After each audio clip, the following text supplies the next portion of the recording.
Over the last couple of days, the Diamondbacks' bats have awakened in a big way when the heart of the lineup is on fire and the team is hitting homers. One word, wow. Tonight, Josh Collmenter takes the mound and looks to make it 3 straight wins for Arizona.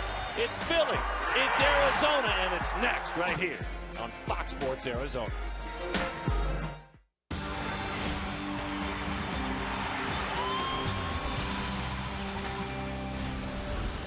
Well, trying to turn it into an actual winning streak, these Diamondbacks. They have won back-to-back games. Return to their winning ways. We welcome you.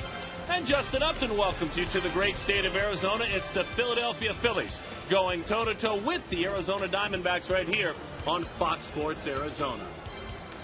Hi, folks. We hope your week has been a good one to this point. I'm Darren Sutton. You know by now, Mr. Mark Grace, and welcome back to the ballpark.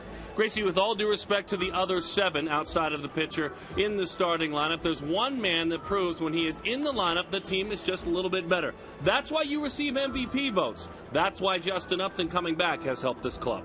Yeah, Justin Upton, he is the rock in the middle of that order. He's the guy that whoever's hitting second in front of him is going to get a lot of good pitches to hit because they know if they walk him, they're going to have to deal with Justin Upton. And then also, because you're going to pitch carefully to Justin Upton, he's going to draw some walks. He's going to be on base, which makes the guy hitting behind him even more important, and a guy that can drive in a lot of runs. And Jason Kubel just might be that guy. And really most encouraging, not just to see him in the lineup for the sake of being in there, but finally really driving the baseball. A sac fly, an RBI, and then a home run deep into the seats in left field. Glad to have you with us. Obviously a big night. The roster has moved a lot in the last 24 hours. We'll tell you about that, but also how Josh Collmenter maybe could affect his spot. Hang on to it and do so tonight. Brad will join us with that right after this.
Ball is brought to you in part by Gila River. Gila River Casinos, proud partner of the Arizona Diamondbacks.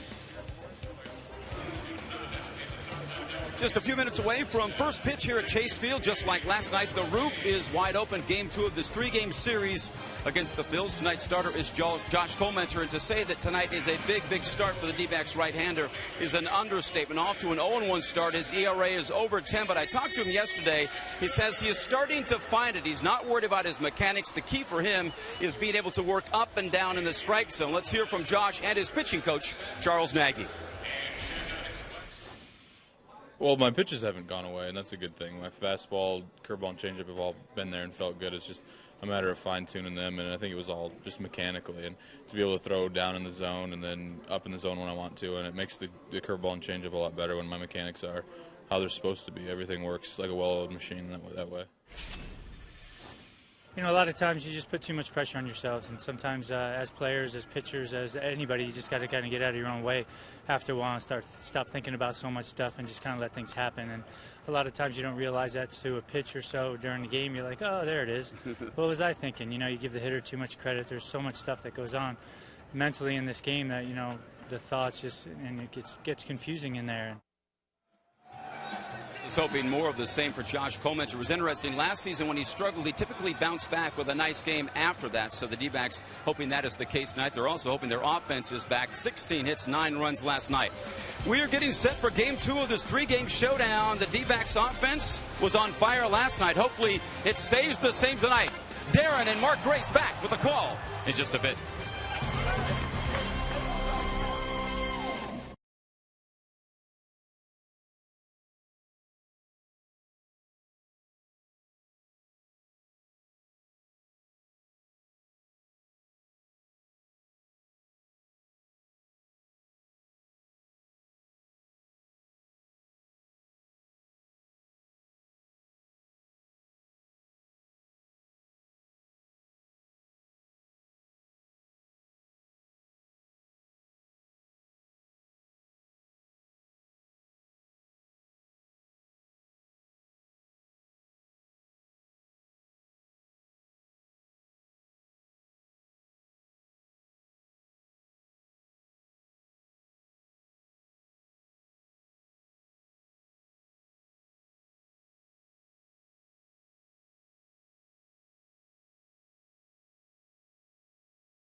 Onto the field. They're ready to roll. This club's been hitting. This club has been pitching. It is time to get things going with the Arizona Diamondbacks.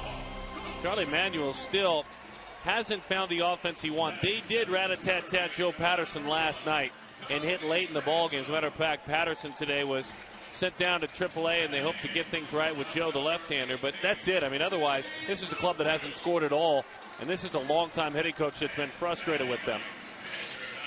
Key injuries, certainly, but let's take a look at the starting lineup.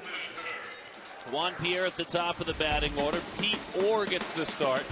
Jimmy Rollins, a shell of himself right now.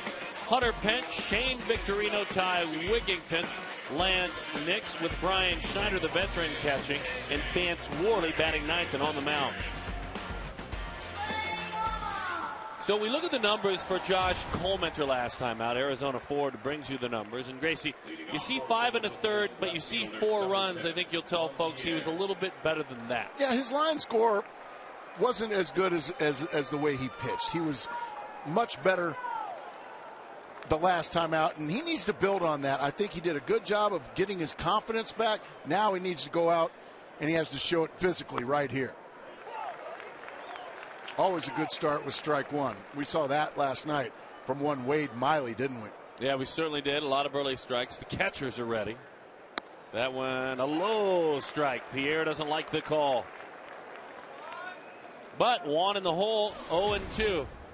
Has only struck out twice this year, so you may be ahead, but you won't put him away in all likelihood. Having a good year, Juan Pierre. That got a lot of home plate, too much. He missed his spot, and Juan Pierre is on. And instantly a stolen base threat. Despite being a little older now, he'll still swipe it back. Yeah, that's the thing that has really bothered Coleman all year long. Poor two-strike pitches.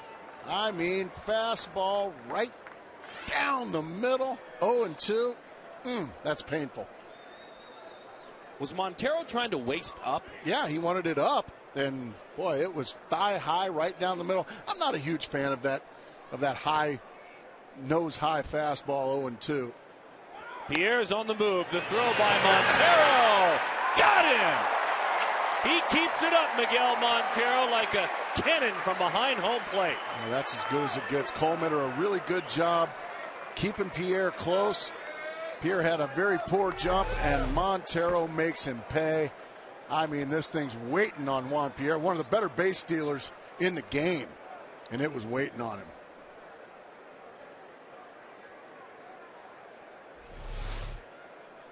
Very different inning, a confident pitcher now. Changeup for strike one, and Pierre is gunned down trying to steal. That is twice he has been caught. That is 3 stolen bases. Miguel now at 50% on the season. A strike, and he sends him right back to the dugout at the knees. That'll do it for Orr. 3 pitches, 3 strikes. Shortstop number 11, Jimmy Rollins. Hasn't thrown a ball yet. Yeah, has not missed out of the zone. You're right, 6. They've all been strikes. Here's Jimmy Rollins. Well, what a career he has had, but where do you start with this road trip for the veteran? The average is at 242. He is 3 for his last 29. Yikes. And he takes high, 1-0 the count. A free agent last winter. With Utley injured, the Phillies really had no option but to bring back one part of that veteran middle infield. He gives that one a ride. The ballpark holds it. Upton puts it away. A 1-2-3 inning for Josh Collmenter with a little bit of help from his battery mate again, Miguel Montero.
Defense flexing their muscles. Kirk Gibson Maybe a little bit of momentum for the Arizona manager. Still making the choice today to keep Ryan Roberts out of the starting lineup. Roberts will tell you in part it's his decision. I would imagine it was Kirk Gibson's decision. For Kirk Gibson, game number 18, his 18th different starting lineup of the season. Parra, Hill, and Upton, Montero, Kubel, and Goldschmidt. What makes it different than the others is that Ransom and Bloomquist for the first time are in the starting lineup. 18 different starting lineups with Ryan Roberts out of the lineup. So hopefully trying to stay with the hot hand and Cody Ransom. Vance Worley, fourth start of the year. Boy, was he good in San Diego 5 days ago. Big right-hander. He and Colementor battled for the lower tier of that Rookie of the Year race. Had a good year last year, 0-1 the count. What do we know about his stuff? He's got a very good assortment of pitches. That means he's got a good, solid fastball. It's not overpowering, but he's got a good slider, a very good changeup, and usually good command. There's that slider. And he is one big old boy.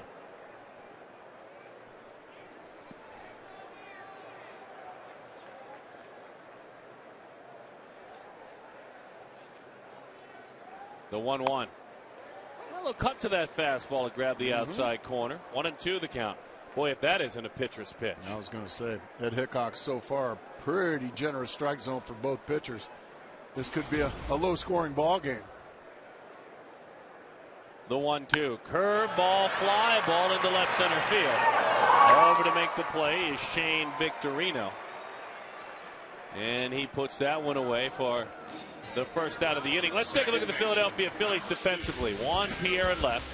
Shane Victorino in center. Hunter Pence is the right fielder. Wigington, Rollins, Orr, and Lance Nix at first base. Brian Schneider catches. Hunter Pence back in there. At least they got somebody back for the middle of their order. Hunter Pence, a good one. A good one and a unique player. Charlie Manuel was none too pleased to leave him out of the starting lineup yesterday. Pence banged into a wall earlier on this road trip, this West Coast trip. Hurt his shoulder. Hurt his shoulder, had some discomfort. They actually checked it out here locally. Boy, good-looking pitch is called outside. And when a member of the media asked Mr. Manuel about, hey, didn't he bang into the wall and kind of tweak that shoulder? Mr. Manuel said, well, you have to ask him. It was 5 days ago. So he was not too happy. Gracie and I were in attendance for the session.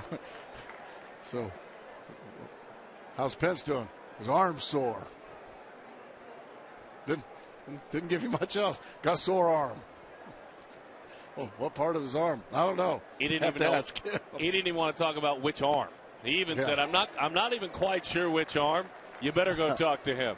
So, to me, what that is, and we love Charlie Manuel, that's a hitting coach who's become a manager whose team isn't hitting. That's what that is. He needs all his hitters he can possibly get in the lineup. Just missed the outside corner. 3-2. Every time a Diamondback player knocks one out of here, and there were a couple last night, Fulton Holmes donates $150 to the Central Arizona Mountain Rescue Association.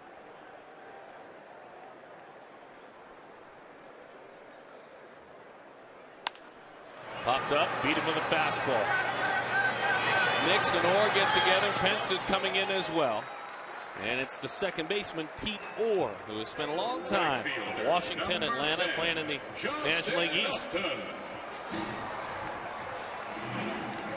And here's the man at the top of the marquee when he's in the starting lineup. But we hadn't seen any of this until last night. And we didn't hear any of that. The bat making that big-time sound that really there's only about one guy on the Diamondbacks that the bat makes that kind of sound. And that's all due respect to Chris Young, Miguel Montero, but this guy's bat really makes a sound like Willie Mays's did, or I played with a guy, Andre Dawson's bat made that sound. Goodness. 0-1 the count on Justin Upton on a good-looking curveball. Fastball doesn't get the call inside. 1-1 the count. So Arizona the last 2 days, the bats, and Upton's been out there, they have awakened. 15 runs, 11 extra base hits. Heck, they had scored 10 runs in their previous 5 games. That pitch is high. 2-1 the count. And the other thing they've done the last couple of ball games is hit with runners in scoring position. Well, that solves the world problems when you get some hits with guys on second and or third. Just challenged him right down the middle and beat him. Worley's approach has a little bit of cowboy to it. He's just out there. Let's go. I mean, this is center cut.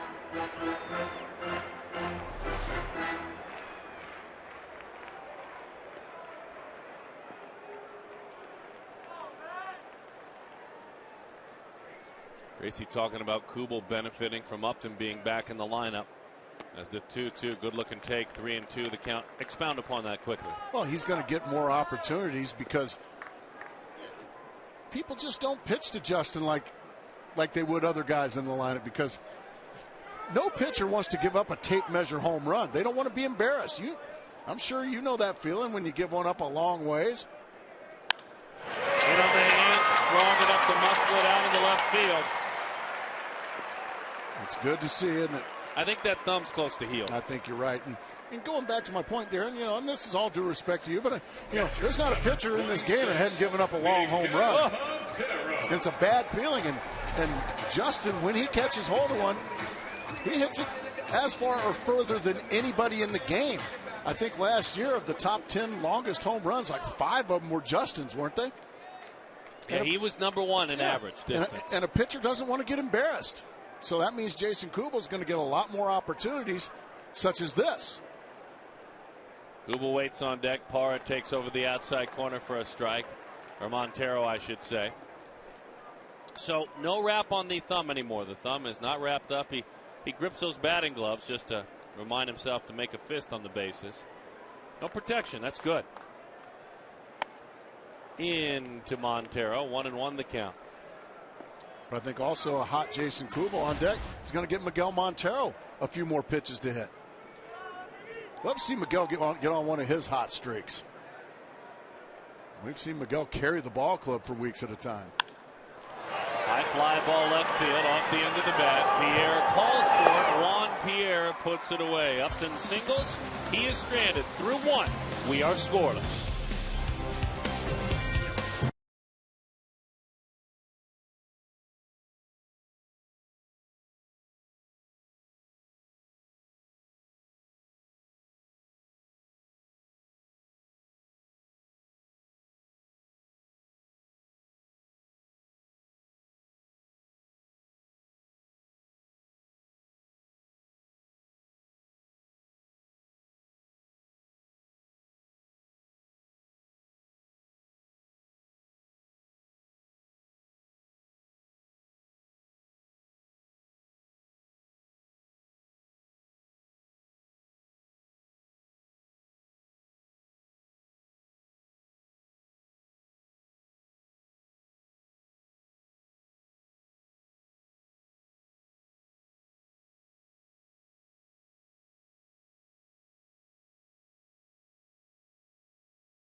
A quick reminder, as you enjoy a cold one, look forward to Miller Time later in today's game.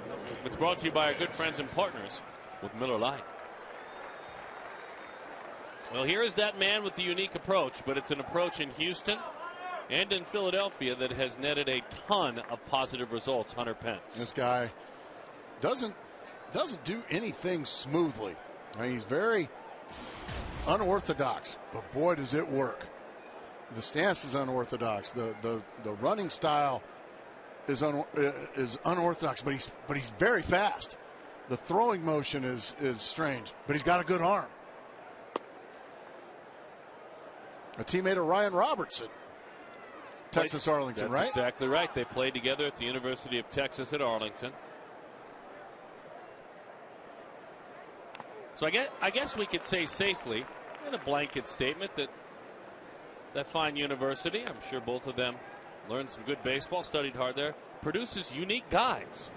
That's pretty well said. There's a couple unique guys. What's going on there, Darren? Well, they're ready for the game, I think. As that one is fouled off. I'm going to be honest with you. We've talked about rally caps, like that's a good rally cap. But I think those guys have decided to get the rally mask on. Their club is really not hitting.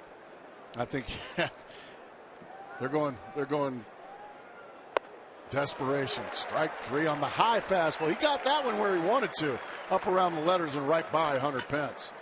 Let's bring in Brad Stanky a little bit more. I think we're talking about third baseman Cody Ransom. Hey, Brad. How you doing? You guys did a great job last night documenting the incredible baseball journey of Chandler High product Cody Ransom. Spent a lot of time in the minor leagues, so when he gets called back up to the bigs, he's going to make the most of it, and that means playing through some pain. He's going to do that. Right now, Cody is suffering from kidney stones. His doctor told him, we need to laser that, we need to take medicine. He said no to both of those because it would mean missing time. He's got a hot bat right now, but the guy is dealing with, what I'm told, an excruciating amount of pain. But, hey, if you're in the bigs, you stay here. You stay and you find a way to get comfortable. Thank you, Brad. 1-0 the count as that one is inside to Shane Victorino. You ever had those? I never have. Good for you. The 2-0. Nice play made down there by our Gold Glover. Quick on his Have we feet. got him tonight? Who have we got out there? We actually do. That's Alan Myers. Not a boy, Alan. And there's Sid Rosenblatt. Doc is there's out the good there. Doc. He's ready. One of our fantasy campers, year in and year out, Sid Rosenblatt. Dr. Sid Rosenblatt. He wants to make sure we say that. He didn't look too good tonight. He didn't look very good. No? What happened? Just kind of looked terrible. High fly ball, well struck right field. Upton going back. The ballpark will hold it. Well, I'm going to tell Doc you said he looks terrible. Yeah, it just looked a little worn out. You know, a little tired. It's been a long homestand. He's making friends. Look at that little boy. He's going to cry in a minute. We love Sid. No, we do. We do. That's why we're getting on. We like to give him some grief. Been at fantasy camp every single year. Ty Wigington, right back to the screen it goes. Man, Sid's in his 60s and he can play a little bit. Can he really? He's not a bad player. So he plays a lot better than he looks, then is what you're saying. Well, yes, he's a good player. Okay. 0-1 the count to Ty Wigington. Well, you're hard on Doc tonight. Curveball, first one of the night. A show-me pitch. Certainly didn't get it where he wanted to, but at least the Phillies know that he has it. The right-hander out of Homer, Michigan. Did he just give up a homer? Down the line it goes. Foul ball. Well, he left a change up in the middle of the plate. Maybe Josh Colemanter's luck's starting to change a little bit. When you're going bad, this ball hits the foul pole or the fair pole or whatever you want to call it. But when you're going well, then you can see it's plenty foul. Good to hear you talking about batting average for balls in play. The 1-2. Huh? Pop foul up and into the seats it goes. What's that? Yeah, sometimes you hit a ball and as you say, it's foul or maybe just squeaks by the infielder. It's not a hard hit ball, but it finds its way through. And other times, you know, the glove is there. The play is made. A little good line out. That one is strike three over the inside corner. We'll talk more about that when we come back. Josh Colemanter, 6 up, 6 down.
lead things off. Paul Goldschmidt will follow, and then Cody Ransom.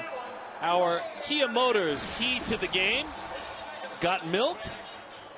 Well, what does that mean, Gracie? Well, I know this is your key to the game. You've kind of taken the whole thing over, I guess. Well, after my big league key to the game last night, and it led to good things, we decided to let me do it again. Got milk?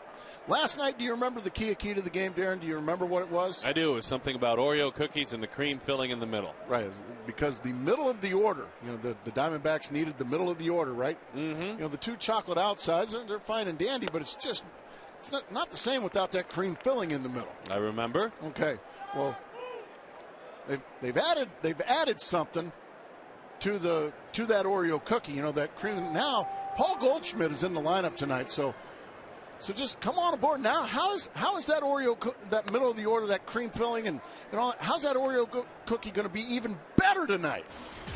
With a tall glass of milk. You got that right. So the cream filling, boy, they were really good last night. The middle of the order. Now, boy, you add that glass of milk like Paul Goldschmidt, well, you can cancel Christmas. Christmas is right around the corner, though. Wouldn't want to cancel it. It's a pretty There good he key is. to the game. There's your milk right there. It looks like a young man who drank a lot of his vitamin D milk. Hitting homers. Slugging big and homers, strong. sure. Inside. Couldn't get the call. 2-2 the count.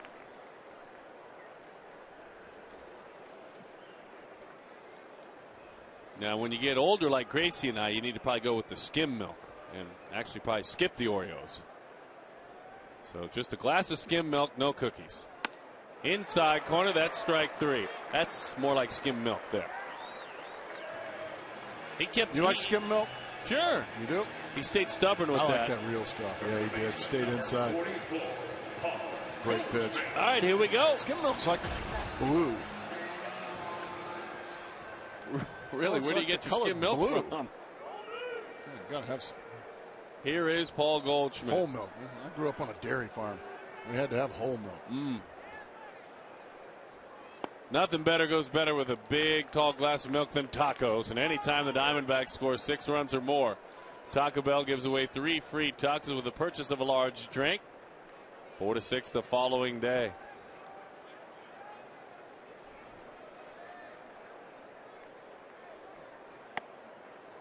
Good fastball poured right in there at 92 miles an hour from Worley.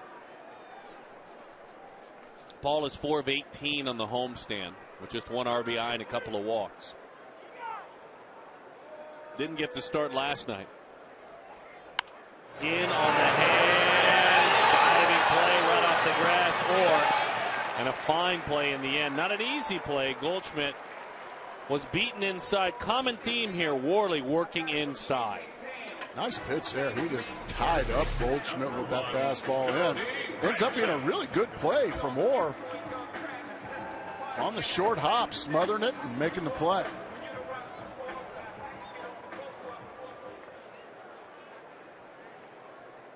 Just That's to make a difficult sure. play.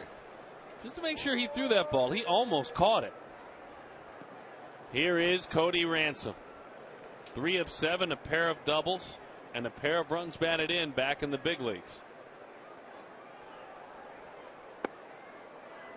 Right at the knees. That's strike 1, 0-1 the count to the veteran minor leaguer Ransom.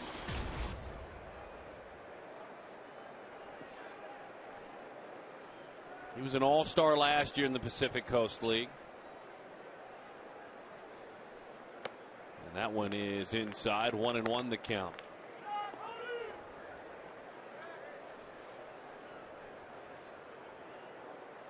Worley just 24 years old. Sacramento, where he grew up, pitched at Long Beach State. Breaking ball. That is a dandy pitch. But it's low. 2-1 the count. That thing is just breaking right out of his hand. Hard, sharp slider. He's thrown a lot more of those this year. Way up the slider usage. That one stays up and away. 3-1 the count to Cody Ransom. Families gathered at the ball yard. Some hot dogs and snacks. Look at that little one. And she is in heaven. Give me that, Dad. Yeah.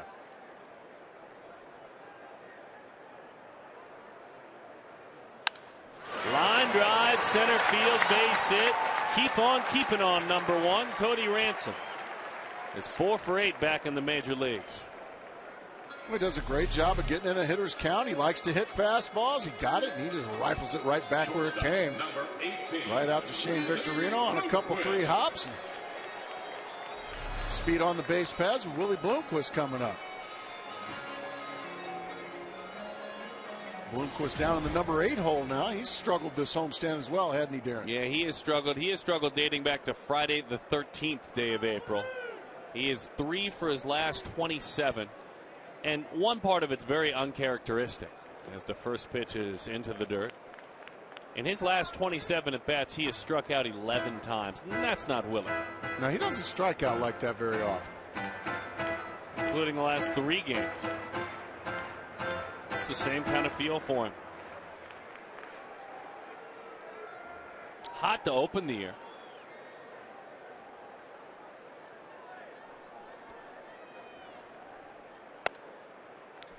Fastball is high, 2-0 the count. Now Willie should be looking for something he can drive in the gap. Ransom has very good speed. Anything in the gap is going to make it a 1-0 game. Brian Schneider going to put down a fastball away. He missed with it, 3-0.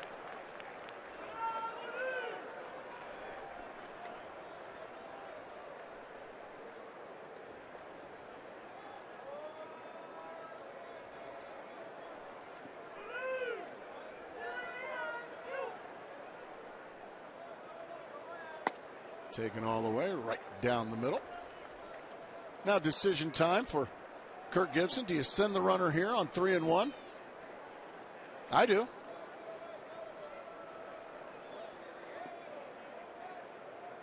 Ransom can run. Very athletic. Always has been. Stays put. Willie on the ground. Knocked down. Bobbled for just a moment, but recovers. Another single and another stranded base runner as we rolled on.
Beautiful Arizona night yet again. The third inning is brought to you by Miller Lite.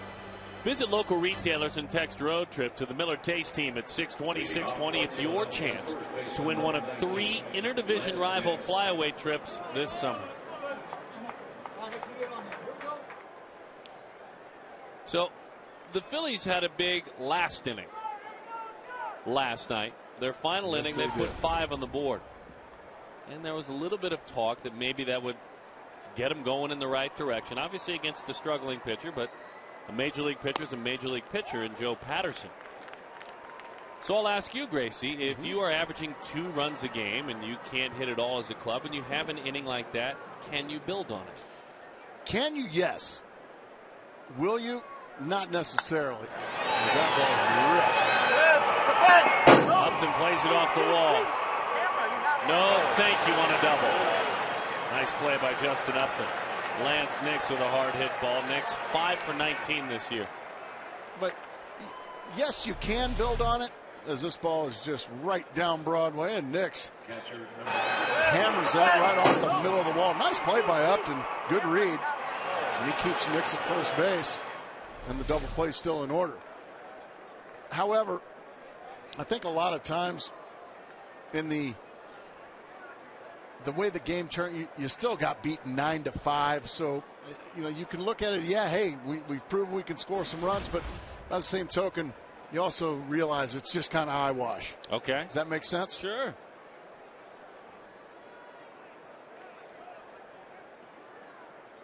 Inside and nearly got the corner. 1-0 the count to Brian Schneider. For instance, Shane Victorino hit a 3-run homer in that inning. Good stuff. He can maybe build off that. Carlos Ruiz hit a solo shot. Well, he's not in the lineup tonight. So yes, it can, but it doesn't always translate. And also, if Josh Coleman has anything to say about it, shouldn't be a problem. Schneider with a fly ball out to right field. Justin Upton makes the play. Fewest runs scored. That honor goes to the Pittsburgh Pirates. And we have seen Pittsburgh come to town and leave town, hitting a little bit. Philadelphia is next on that list. Well, according to several close to Charlie Manuel in that dugout, he was going to read his clubhouse with a closed door for quite a while, the riot act. He was going to let him know about it. He had it. He was frustrated, and he decided not to after the 5-run inning. He decided to go ahead and hold off, figuring that maybe what you said, maybe there's one small growth or one player. But he had, by the 8th inning last night, officially had it. Well, and I don't blame him. We talked about it during the game last night. From about the 3rd inning on last night, these Phillies couldn't get their at-bats over with quick enough. Push to the right side. Komac is going to think about 2. He gets it there, and it's bobbled, but he was taking it out of his glove. Nice play by Cole Mentor. That could have been a double play. Left fielder, he pounces on it quickly. Watch Cole Mentor pounce on it quickly, and then as on the exchange, Willie Bloomquist couldn't make the exchange. And that's the right call at second base by Angel Hernandez. That was cleanly caught, and he was making the exchange. But no double play, and Juan Pierre with an opportunity.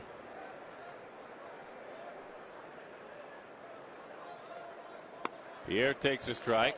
Juan is 1 for 1 so far in this contest. He was 1 for 4 last night.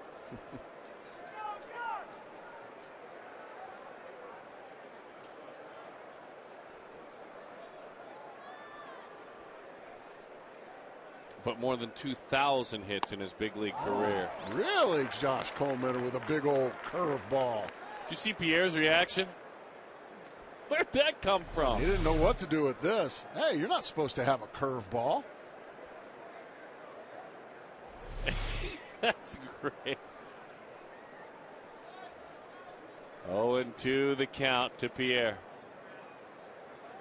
Fastball just hanging around. He did get a meaty 0-2 pitch last time. They were trying to waste one high. He got one there, too. Josh tried to come inside with that one and left it right in the middle of the plate again. You've got so many options, 0-2. So many. Fastball down the middle is not one of them.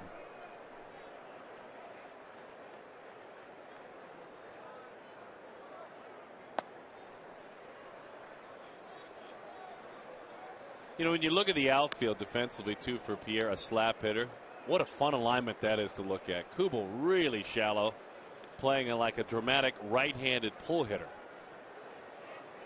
And, yeah, shallow and on the line. That is a long way swung over, and Parra has gone with him from center. A little chopper right back to the mound. And in time for the out. Holmenter cleaning things up. 3 solid innings in a scoreless ball game.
Jack in the Box. You can try the new Chipotle Chicken Club Combo. It's only $4.99 plus tax. AT&T, the nation's largest 4G network. AT&T, rethink possible. Back at the ball yard. Brad Stanky, Mark Grace, Darren Sutton, and you. Glad to have you with us. Our Nissan text poll. Now, who are you looking forward to seeing on this upcoming road trip the most? Who are you most excited about seeing as a fan? A, the Marlins and their new ballpark. B, the Nationals and their daunting pitching staff and their winning ways with Davey Johnson. Or C, the Mets, because we want to make sure we include them for the folks on Deadspin. 36929, text to 36929. Yeah, they got a little upset on Deadspin, didn't they? Well, I think it's good fun. And they should have known that you fought for the Mets. You on the air fought for the Mets. I'm always fighting for the Mets and the Padres on E. E could easily. Now, because of those folks, E has been added. Well, it should have never been an issue. All right. Josh Colementer digs in. Love that website, by the way. Felt honored that we were brought in. 0-1 the count to Josh.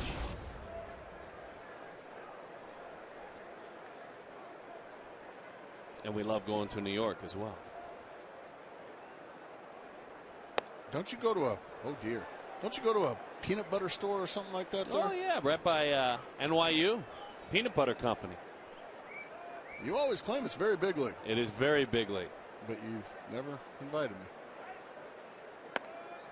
That's right down the middle. That's strike 3. All right, next time you come with. I would love to.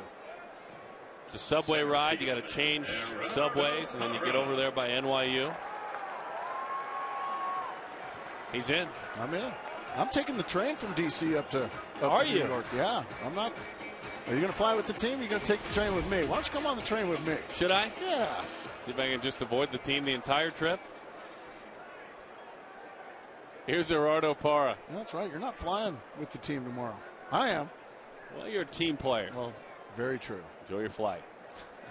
Scoreless ball game. First pitch to Parra. Takes it with him, but too hard. The old joke in Major League, too high. That was too hard. That was a bullet. He got that one right on the barrel. I mean, this is a two hop rope right to Pete Orr at second base. He's out easily. If that gets by Orr, it may go to the wall. It might get to the gap. You're right.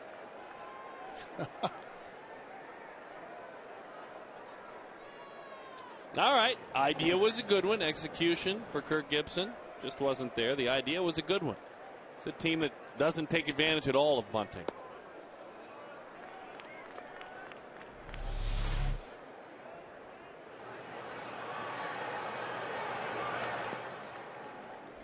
Theodore is shaking his glove hand. That hurt his palm. The 1-0. 2-0 the count, missing up and in. So Worley, his last outing was in San Diego. We know pitchers love to pitch there, and he certainly did. 7 shutout innings. He struck out 11 in beating San Diego 2-0. High, 3-0 the count.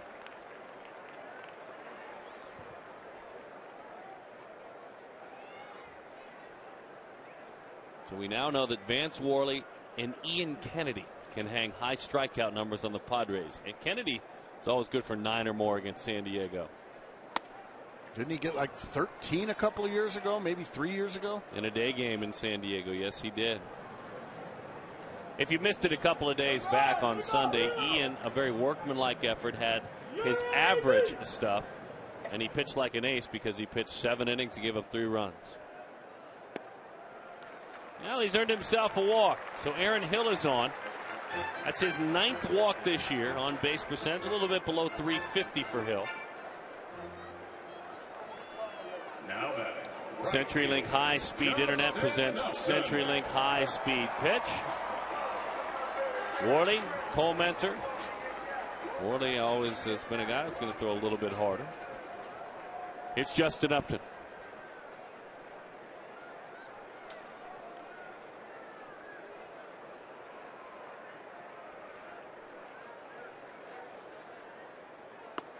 Good slider to start him.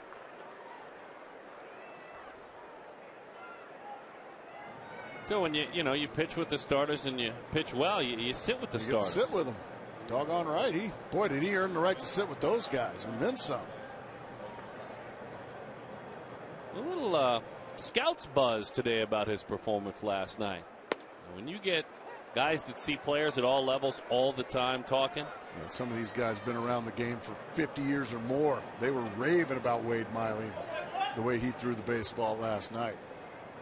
It's tough to get those crotchety old rascals to say good things about too many players. Boy, Wade Miley got those guys to light up when they talked about him. Didn't get the inside corner. Worley thought he had it. Wade Miley so good last night.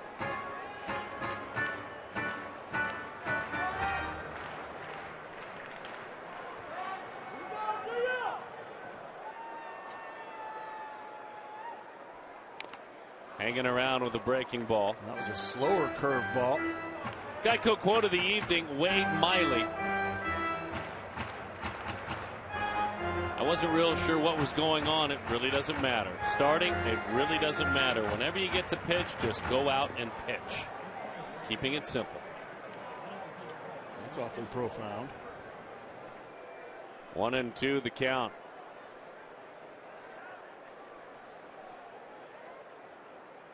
Upton right back to the box. Worley knocks it down.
Back at the ball yard, a quick reminder, if you haven't experienced the Diamondbacks ball game from a dugout suite, you're missing out on one of the best seats in the house.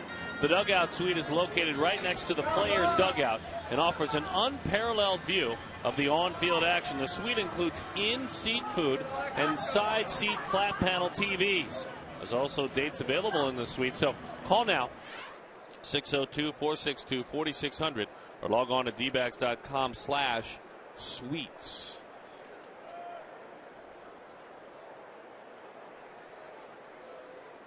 Pete Orr digs in and takes low. 1-0 the count. Looking forward to doing a game from down there. I can't wait. It's going to be fun. Stay tuned for the announcement. Well, you talk about access. Hot shot, base hit, right field. Pete Orr, 3-4-9 in the major leagues this year as a part-time player. Well, Josh got burned by a fastball down the middle again. And you're going to see this is a 1-0 fastball, just center cut right there. That's what's supposed to happen to those pitches.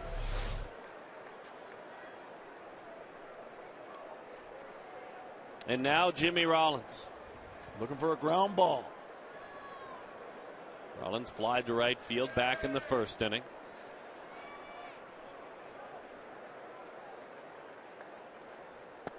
Comenter, rare is the occasion that he rolls up a double play, including all of his time last year. Just 4 rolled up in his career, and what a career it's been for that man. Since 2001, where he ranks. Has an MVP on that resume in 2007. Pitch is inside. That was the 2007. That was the year that he and Matt Holliday had a very close finish for the MVP. Very, very close.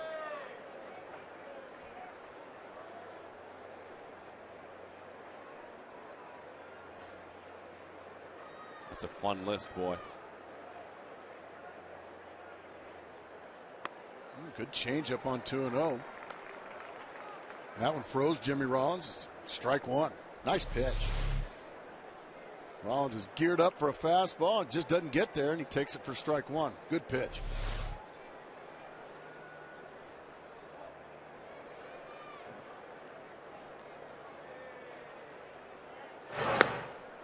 Back to the bag dives Orr. And this is a good count to run on, 2-1. And I would imagine Charlie Manuel looking to jumpstart his offense somehow, some way. When you're struggling to score runs, you've got to start taking some chances. You saw it in the first inning. Juan Pierre was thrown out stealing. Pitch is low. 3-1 the count to Jimmy Rollins. 3-time All-Star and a Gold Glover in 3 years in a row in 07 through 09.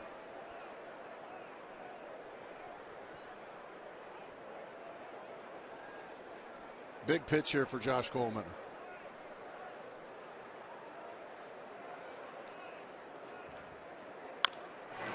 It's a rare ground ball. You get the man out front. That's all you'll get with Rollins running. Boy, made a good pitch down in the zone. Got Jimmy Rollins to just hit a weak ground ball on 3-1. Got him to take a defensive swing. You can see he's none too happy down in the zone. And he just chops it right on the ground. An easy force out. Josh executed a big pitch right there. He needed that one.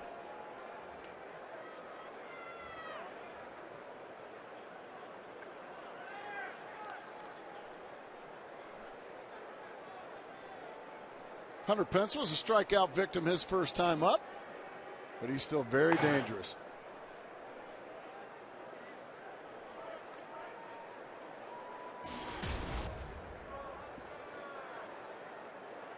Hunter loves this ballpark despite striking out back in the second inning. A career .350 hitter here at Chase Field.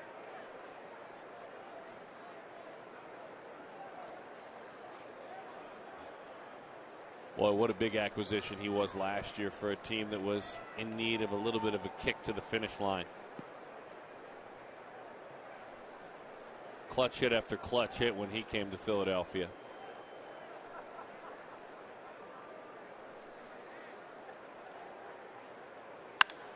to right field. Upton going back to the wall. Upton leaps, and it's out of here. Angry with himself that he couldn't get to that baseball. Hunter Pence will touch them all. That is a 2-run home run again. A unique approach, but the results are there.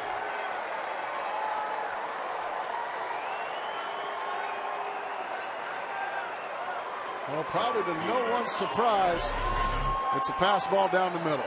And there it goes. Just enough to get over the glove of Upton. And 2 big, big runs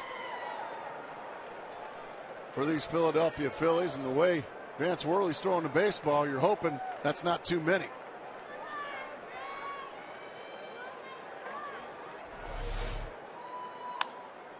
Out front of a good changeup to Shane Victorino. Hill retreats, and he puts that one into his glove. So Victorino 0 for 2, a couple of outs in the air.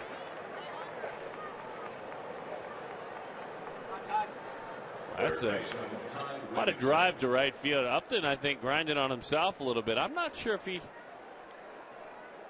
I don't think there was any misplay at all there. I don't know how he would have caught that ball. No, I think that was a good 3 or 4 feet over his glove. I don't think that one was catchable at all. Ty Wigington, as that one is on the corner. I think it might have been more wishful thinking than anything. He's back there. Yeah, that ball had plenty of distance. 0-2. Probably more just disappointment than anything over the fact that it's 2-0 Phillies.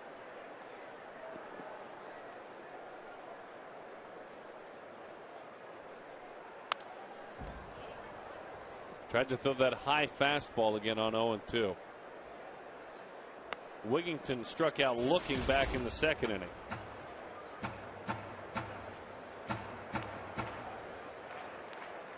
In the middle of a 9-game hitting streak.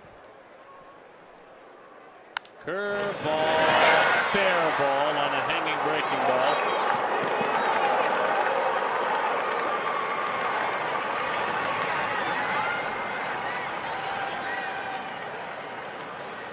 And into second he goes with a double. His 3rd double of the season. This time another 0-2 pitch. This one just oh dear. I mean, that's putting a curveball right on a tee. 0-2 for Wigington. And to his credit, he hit it hard. Just about everything that Josh has been hit has just been something belt high down the middle. That time it was a curveball. Now you got to try to keep the damage to a minimum. You got to get that 3rd out somehow, some way. High fly ball crushed to right field. Out of here.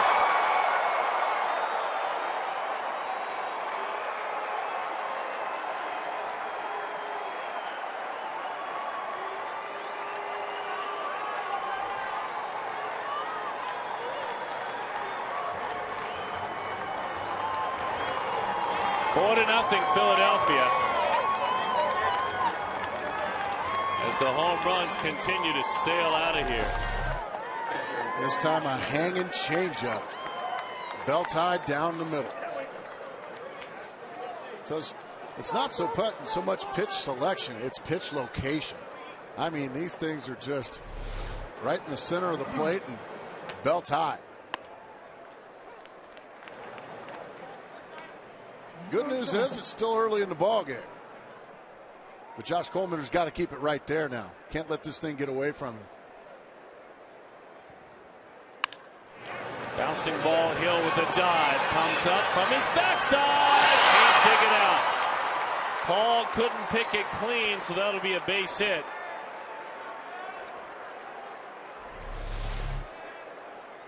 Nice play there by Hill. He smothers it. Yeah, that's one Paul Goldschmidt wishes he could have back. Well, you hate it when one of your infielders gives you an effort like that and makes a play, and all you got to do is come up with a little short hop and you don't. Well, it really just breaks your heart as a first baseman. You can see he wants that. He wants that play. And unfortunately, when a first baseman, and it happened to me a lot, you can't come up with it. You just feel awful because you run a highlight film play for your second baseman. And also in this situation, Worley gets to hit in this inning instead of leading off the next. 1-0 the count. Worley reached on a fielder's choice back in the third inning. 0 for 8 this year.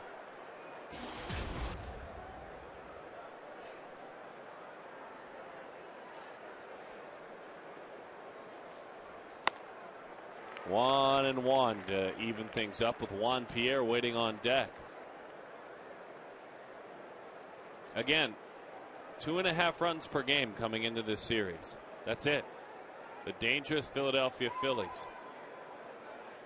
No Utley, no Howard, which has to be mentioned.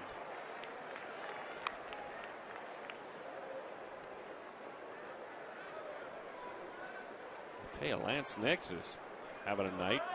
He's very comfortable off Josh Coleman. Double off the wall and a homer way over the wall.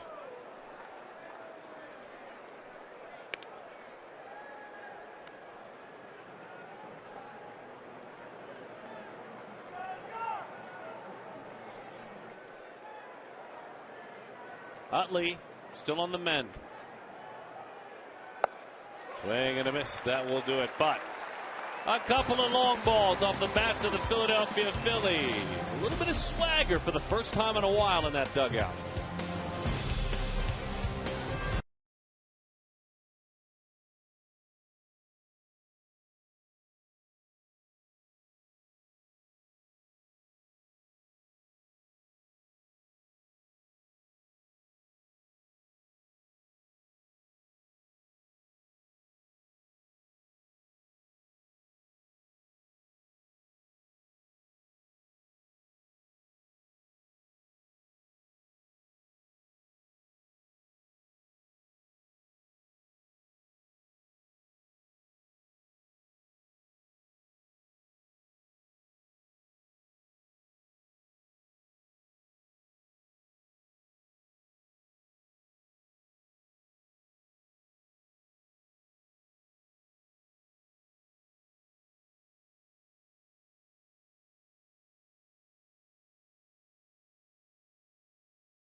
Find out and learn how you can play right here at Chase Field by going to the interactive kiosk near section 111 during regular season home games. It's Kachinko, it's Gila River Casinos. It'll mean the world to you. Miguel Montero to lead it off. All right. You ready for some offense? Time to get something going. You're going to need a bunch. Miguel Montero leads it off. Miguel, the microwave. What's going on there? I don't know. Because Vinny Johnson, remember the old Detroit Piston? Vinny Johnson, that was his nickname. He heated things up quickly. What's going on with that? Come on, explain that to me, Darren. Why is he the microwave? You gave him that nickname. Yeah, I really didn't. I can't decide about it. Miguel the microwave. The first pitch to Montero. You know what? Here's what we're going to do. What do you got? We're going to base it on this at bat. Timing is everything. Found the sign. They held up the sign. If he has a really good at bat, makes a difference in this game, we'll call him the microwave for a week or so. Well, here we go. Ding! So here's the microwave. We'll wait and see. It's all based on this at bat, though. Pitch is high. 1-1 the count. Now he has, over the last season and a half, certainly heating things up with regularity. His arm has been hot the last season, that's for sure. Threw out Juan Pierre early in the game. Pitch is high, 2-1 the count. Missed with a changeup up in the zone.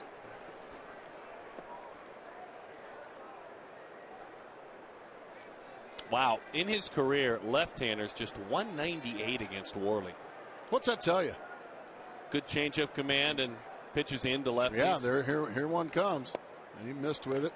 Well, that one had some serious tilt on it.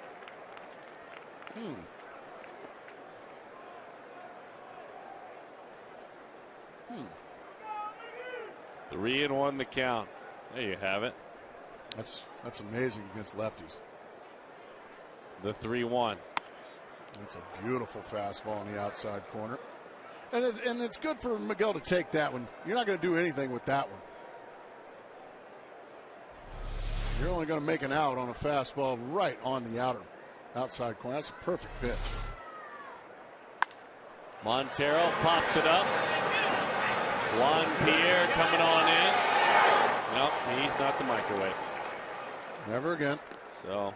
And he missed he got one right down the middle too, but he missed it. So Montero erased. He'll get another shot at that one. The results will be different. Here is Jason Kubel. Kubel struck out looking back in the second inning. Jason had a great night last night, and he is starting to heat up. It's funny, too, against righties. He started this year really slowly, but he's a lefty that has always hit righties well. He has 9 hits in his last 21 at-bats against right-handed pitchers. Now we're talking.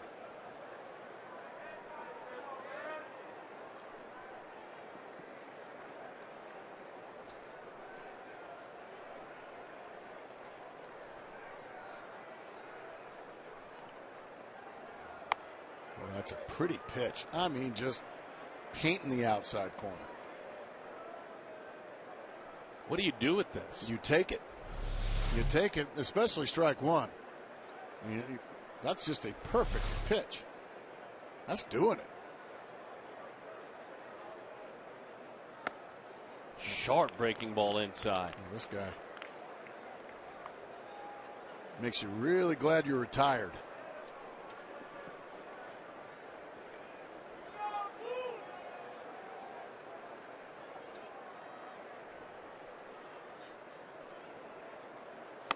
Inside, 3-1 the count. Well, he went fastball outside corner to Miguel Montero on 3-1. I would imagine he's going to try to do it again. He put it right where he needed to last batter. Let's see if he can repeat history here. He did. He went right back to that outside corner with the fastball. Made a good pitch again.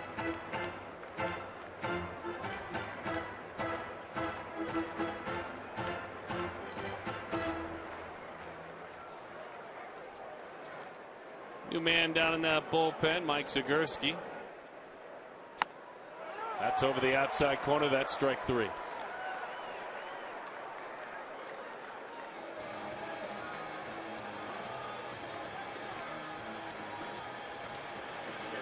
The Diamondbacks made decisions today, and they shook up the bullpen a little bit. Joe Patterson, who needs to get back on track, will get a chance to do so and get back to his 2011 form. Mike Zagurski, the veteran who came over from Philadelphia, replaces him. Joe Martinez, with Jonathan Albaladejo designated for assignment. Joe Martinez can serve as a bit of a long man out of that pen.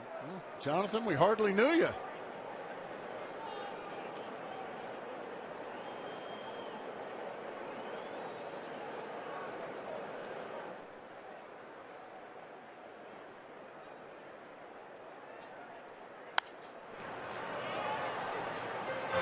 Well, there's no back down in Worley, is there? I mean, he just goes right at these hitters. Let's go. Get in the box. Let's play. He took the baseball in a pennant race last year and went 11-3 in his rookie year.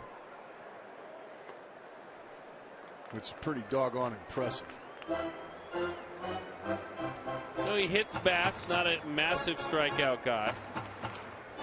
You can see the pitch count so far. He's only given up 2 hits thus far tonight, and other than that, not many balls hit hard. I mean, just very easy routine outs. Goldschmidt protecting the fastball away. But you can see his location is terrific tonight. And that's right to the outside corner at the knees. What are you going to do? That's all Paul Goldschmidt can do with that, is swat it away and hope he makes a mistake here. Big deep breath from Worley. Into the dirt it goes.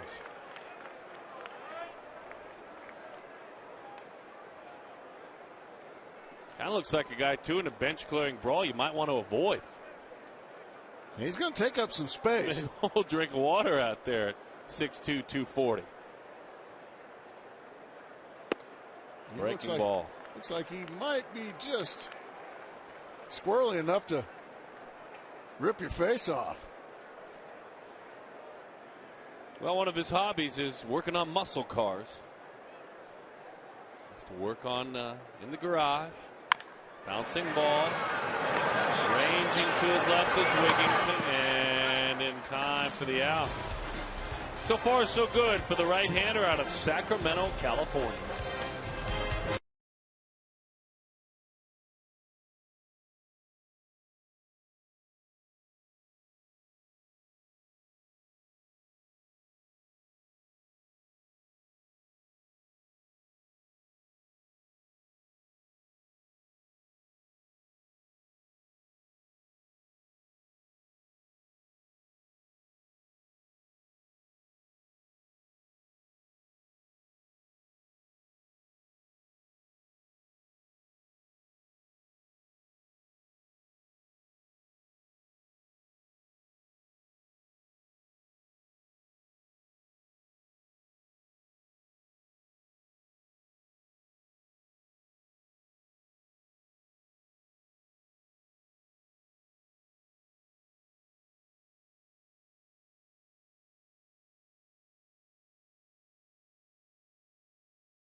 Arizona Diamondbacks baseball is brought to you in part by Nissan. Go to Nissan now for our great offers across our full lineup. Visit ChooseNissan.com or your local dealer now.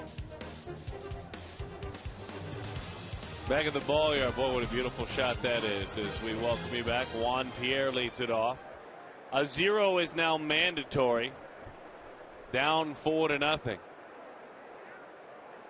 And Colementor goes to work and paints the outside corner. 0-1 the count. Way in at third is Ransom. 2 steps onto the grass. Outfield very shallow and playing the other way. Fouled off. 0-2 the count on Juan Pierre.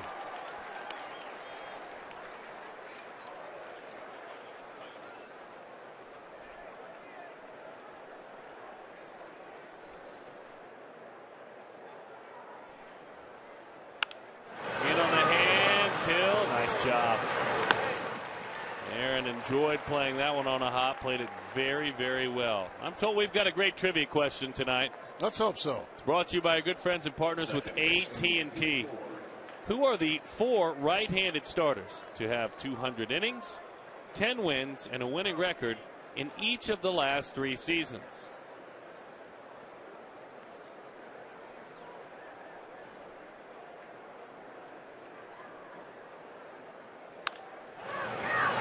Bouncing ball. Goldschmidt makes the play and goes to the bag in time for the out.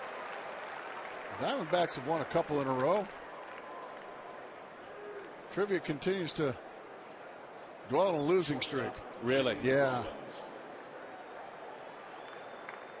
Well, I wonder why that is, because returning to help with the trivia, a couple of members of the First round winning, Stanley Cup first round winning, Coyotes production congratulations team. To the Coyotes. Oh, we got the production gang with us, huh? A couple of them got coming them coming nice. back on board. Jimmy Rollins takes a strike over the outside corner. Sounds like Josh Weingrad, maybe. It is Josh Weingrad. The 0-1 curveball into the dirt. Well, 4 years National League. I mean, there's just I like the question. It's just 9 qualifiers. That's the only thing I struggle with. I mean, we literally would need to leave it on the screen the whole rest of the inning because people will forget. Oh, is it 4 years, 11 wins? A lot going on. The 1-1 curveball misses low. 2-1 the count. Well, I'll venture a guess. Roy Halladay. Ah, good job. Thank well, you. You got it. We got it. That's it. The 2-1 broke his bat. And in time for nice the bounce back inning for Josh Coleman. He needed that. Rollins continues to struggle. We'll just keep that up for the next 5 innings.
We are Chase Field. The Diamondbacks taking on the Phillies. Fun times at the RamTrucks.tv pool. Great place to watch a game. We'll see you out there very soon.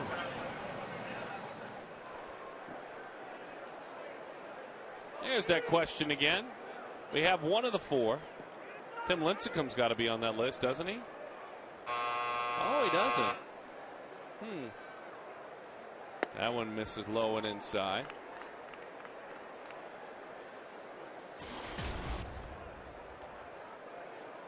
Lincecum's not on that list. That's interesting. No, he's not.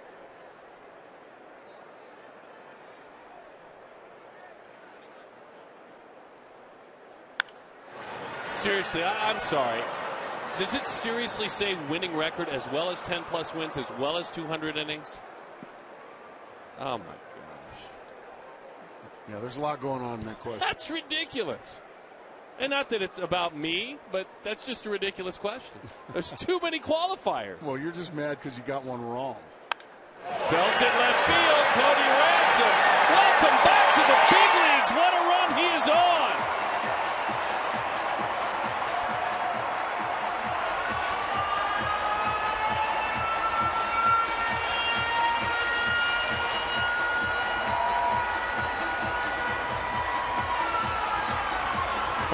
Is the score. That's a Fulton Holmes homer, $150 to the Arizona Central Mountain Rescue Association. Well, let's see if that jump starts this, what was a stagnant Diamondback offense, way back into the left field bleachers. A slider just hung right there, and Cody Ransom continues to stay hot. 2 of the 3 Diamondback hits belong to him. Golly. Just a nice, quick, smooth swing. Bang. Way out of here.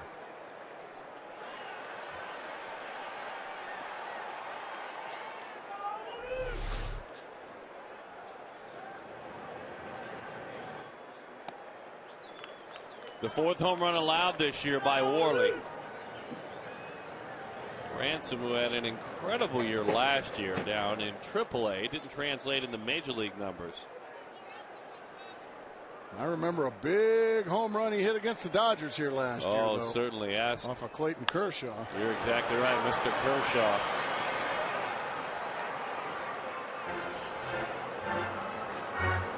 By the way, Clayton Kershaw could not be an answer to the trivia question. He's left-handed. He's left-handed. Yes. One of the 9 qualifiers.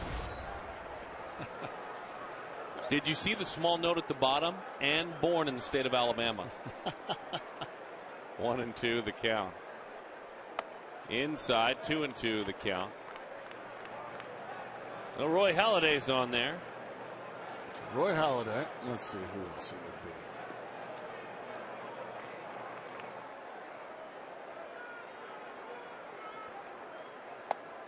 be. Rushed the breaking ball up there, clearly overthrew it. 3-2. Livan Hernandez.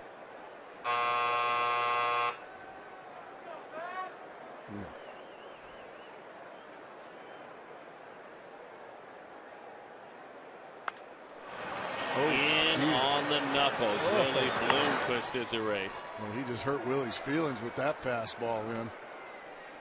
That thing darted right in on his knuckles. Probably would have been ball 4 up and in. He wants to go away, but he misses up and in. Really can't lay off of it.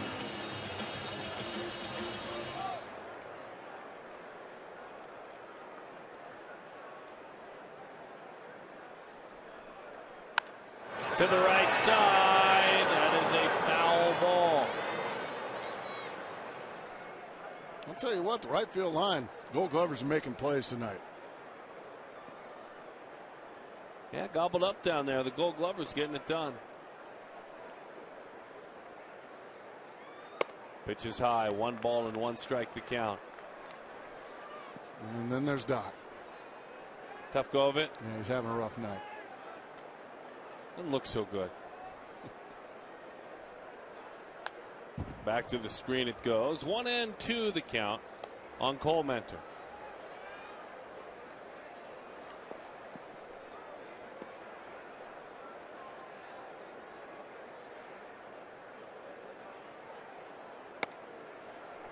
Oh, somehow that didn't get called strike 3.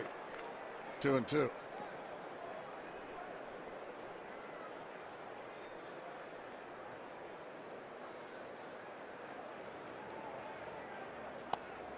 That did, right down the middle. 2 outs in the inning. Oh, folks, listen up good. Bring your dog to Chase Field on Sunday, May 27th for Bark in the Park, presented by Pet Club. Dogs can enjoy a pregame parade on the field. Bring your pooper scooper. Before the D-backs and Brewers 1 o'clock game, you must pre-register your dog for this event. So call now, 602-514-8400, or visit dbacks.com/barkinthepark. You got to pre-register your dog for Bark in the Park. Sure. Can't have unregistered dogs just running around here. Yeah, just tearing up the field. The 0-1. Remember when you bring your dog to the park, folks. This is a major league facility. Clean up after them. Even in front of the Brewers dugout. In front of the Brewer dugout especially. There's the Desert Dogs. They're moving on to the next round. So be kind to the visiting team. And also, please remember when you bring your dog to the park, well, just know they really don't want to be here. They'd much rather be at home, laying in their little doggy bed, maybe outside frolicking, maybe chasing a rabbit out in the backyard. The 1-1. Gerardo Parra toward the gap. It goes. It's down. Pence bobbles it just enough. Don't think he had a shot either way. So Gerardo Parra is 1 for 3 with a double. his second double of the year. Well, Parra got a little cut fastball up. He got just enough of it to split the gap out there in right center. And then once Pence bobbles it a shade, yeah, that was all she wrote for Parra, and that'll go as a double. So now Aaron Hill an opportunity to do a little damage with 2 outs. Big run out there right now. A hit now might get you right back where you need to be. Ooh, boy, that was right down Broadway for strike 1, and Hill took it. Yeah, the selection probably made it tough. A first pitch slider, 0-1 the count.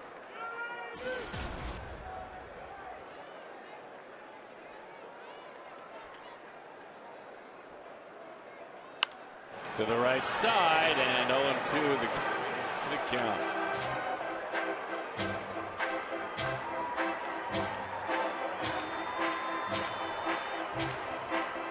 We have a play made down there, I'm told. We'll keep an eye. We're checking it in the record room, we like to call it now. Not the tape room anymore. There's no tape back there. Oh, my goodness. Oh, that one was just all over him.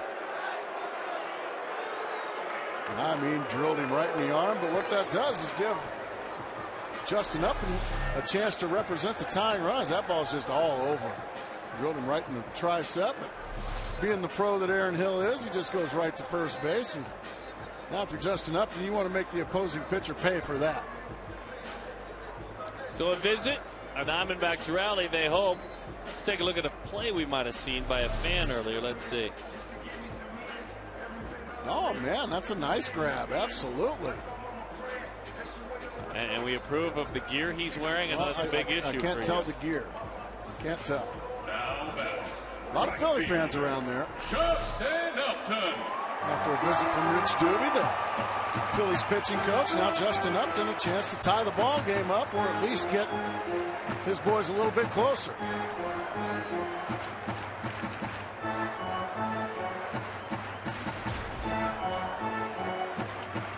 Tell you what, when you got hit 0-2 like that, you almost thanked the pitcher. That's one less out you're going to make.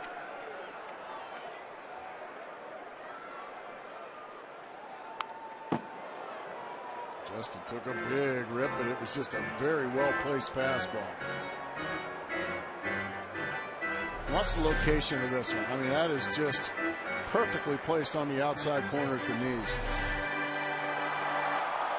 There haven't been many chances, and the chances he has had, he's come up empty and walked 4 times. Well, he paints the outside corner again. Ed Hickox has been a little wide tonight with the strike zone, and it looks like that one, boy, that's just perfection. It wasn't a wide call at all. It was right where it needed to be. 0-2 again. Lays off a breaking ball. 1 ball and 2 strikes to count on Justin Upton.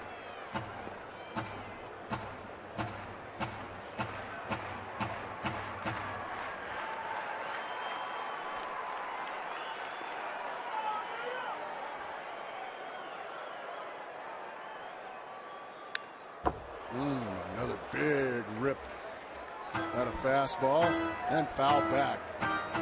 He came right after him again. Sure did. No nonsense fastball, middle of the plate. Justin had a rip at it, and Worley knows he got away with one there.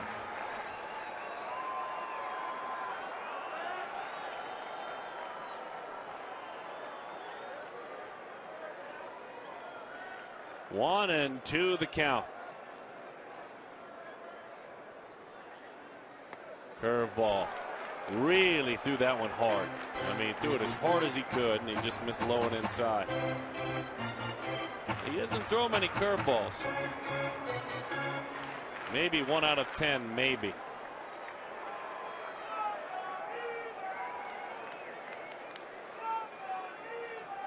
Justin probably not looking for another one. It's a fastball. It's on the ground.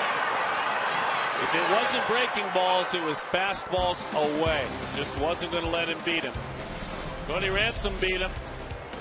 He continues a fantastic run back to the big leagues.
And get home safe.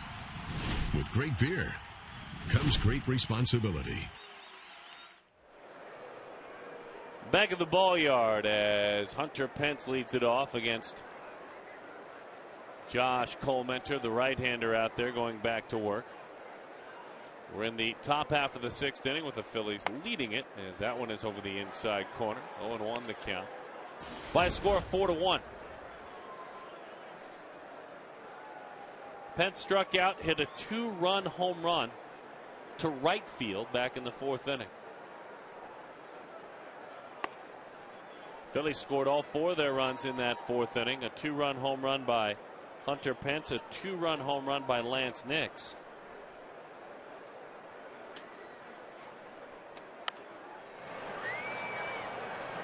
Tied him up with a fastball in there. Good pitch from Colmenter.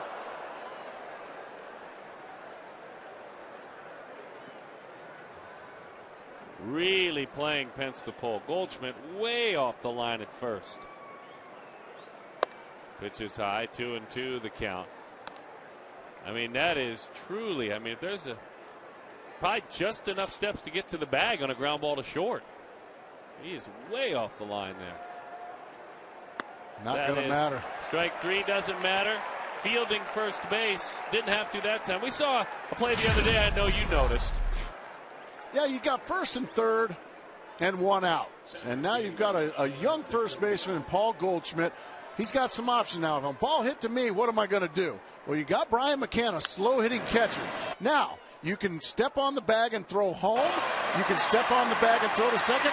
Or you can do it the traditional way and just get the force out at second and get the relay. He made the right decision in doing that because Brian McCann runs so slowly.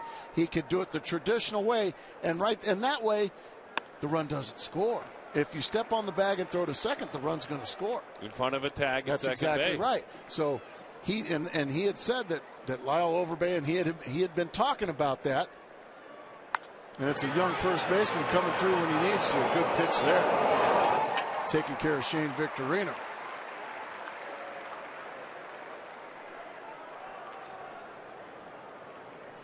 I like to see a young first baseman learn on the job. You know, go ahead and pick the brain of an old crusty old veteran like Lyle Overbay. Now, if you've got Shane Victorino running, now you probably don't do it the traditional way. What would you do in that situation if you've got Juan Pierre or Shane Victorino running? Well, you're going to tell me I never played first base in the big leagues. You probably step on the bag and go home. Go home, and go home. Try to cut down get the second out at first, go straight to home plate and get the tag play at home. but he knew who the runner was, and he knew he could get that turn. Gas. 1-2 the count. And a mighty rip by Ty Wigginton. He doubled back in the 4th inning. Came around to score a run.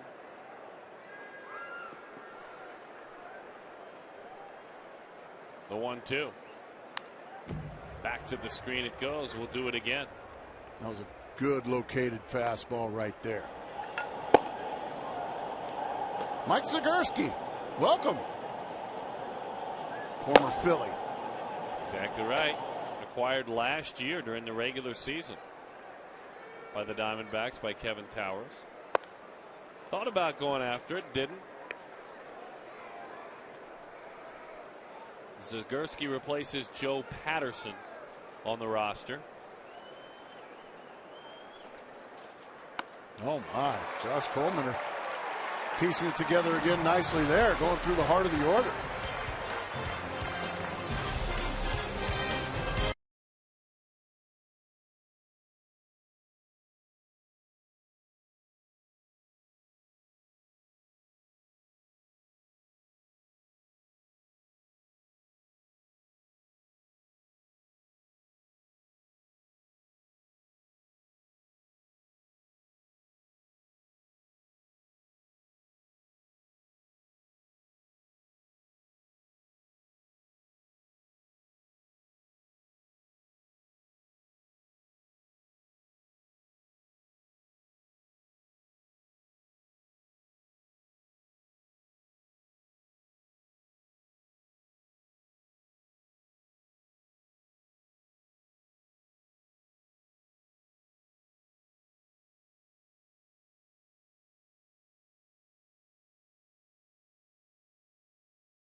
Ballpark. Let's take a look at the tools of the trade. Well, presented by Dodge Ram. Juan Pierre's going. Says Miguel Montero. That's your Dodge Ram tools of the trade. Miguel Montero gunning down Juan Pierre back in the 1st inning. Well done by you on the tools of the trade. Don't call me a tool. No, I certainly didn't. It's called the tools of the trade. Oh, thanks. I get more confident when someone praises you, as that one is lifted up into the seats. You have to believe in the read. We got to commit to it. You know? And I did. You did a pretty nice job. That was well done. Well done. I give you about, a good solid C+. C+, thanks. The 0-1. In on the hands. Is that a Texas leaguer? Base hit for the microwave. That's right. That's his new nickname now. Well, that's what you need as you get late in the ball game. You need base runners. You're down 3. You need base runners, and Miguel pulls his hands in nicely and just muscles it out into right center field for a base hit. Worley wiggled out of a jam last inning by getting Justin Upton to ground out with 1st and 2nd. And he's right back into the stretch here. Creeping up on 100 pitches now. The next pitch is going to be number 100 for Worley, and I would imagine the bullpen's going to get going here shortly if it's not already for the Philadelphia Phillies. Just starting to warm out there. You are right on it. 1-0 the count. Bullpen starting to move around. Goldschmidt waits for his opportunity. Last time out, Worley threw 102 pitches in San Diego. Start before that against the Mets, 99. First start, 78. So he has been ramping it up. Outside. The Diamondbacks saw him last year, not as a starter, but as a reliever. 3 innings, working at home, shutout baseball. It's been enjoyable to watch him work. He's a good one. You can see he's a very confident young man. Well, it's easy to be confident with the stuff he has. Oh, there's a slider, or maybe a bigger slider. It's a good pitch, whatever it was. Swung on and missed, 2-2.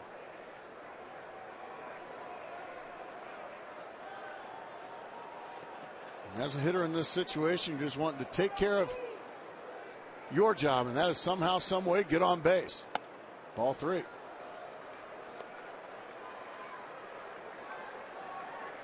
Well, he uses both sides of the plate really nicely, though, doesn't he, Darren? Rarely the white of it, though.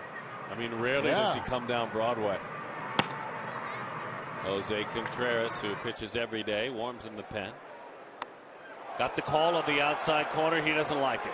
Well, that looked like that was a pretty generous outside corner. I think this ball looked a good 3 or 4 inches off the plate. Jason Kubel, none too happy. Yeah, that ball's plenty outside. That's a shame. That's a shame for Jason Kubel. That's way outside.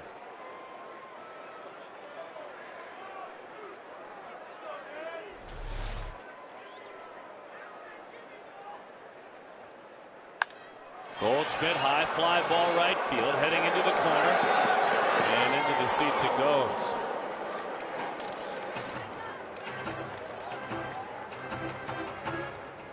Boy, if you're Jason Kubel, you work so hard to get to that 3-2 count, and then you get that called on you 3-2 for a hitter. That is extremely frustrating. So instead of first and second, nobody out, you got runner on first and 1 out. Big difference.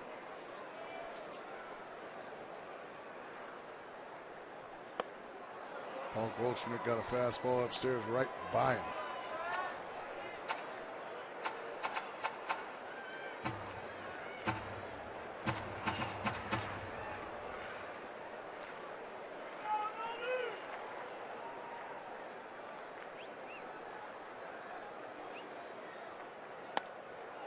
Frozen.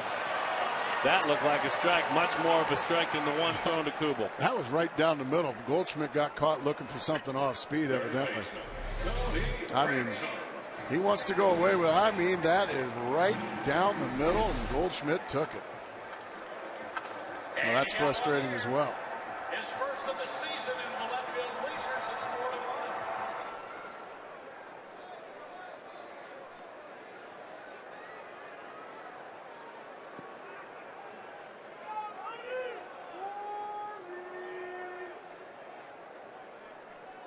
Cody, fastball beat him inside.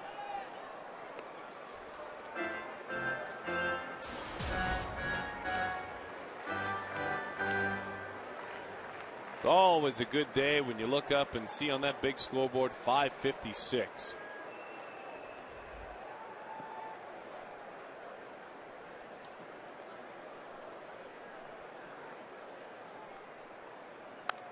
Ransom fouls it back to the screen. This is the 5th inning. What did he pick on, a hanging breaking ball? Hanging slider, boom, way out of here on the line.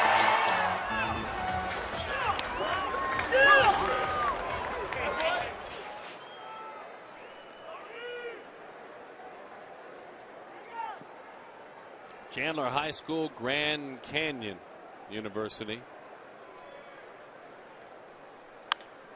Pulls it, backing up, flagging and firing in time for the out. 5-4 on the ground out. We roll on 4-1.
Back at the ball yard, our Chaz Roberts air conditioning cool plays of the game. Great catches by our fans tonight. Nicely done.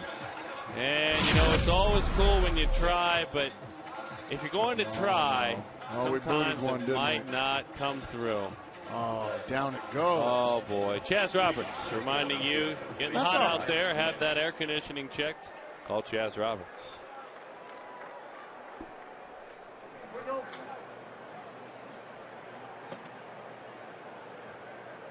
And hair slicked back. He has been slick tonight. He's been real good. The stuff, the location. Now it's up to Josh Coleman to keep the Phillies where they are.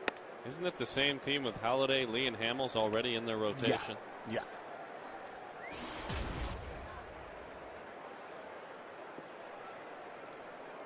They got to find a way to solve Lance Nix. He has hit the ball very hard twice. One for a homer and one for a double off the wall. I got an idea. 1-1 the count. Bouncing ball, and it's a foul ball. This ball was killed here.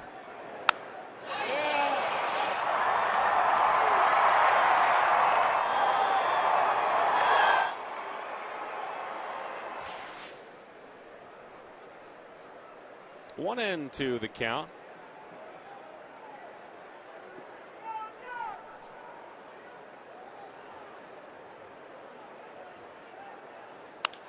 In on the hands, and he picks up a base hit. So our Nissan text poll, fun road trip back east to Florida, Washington, D.C., and New York.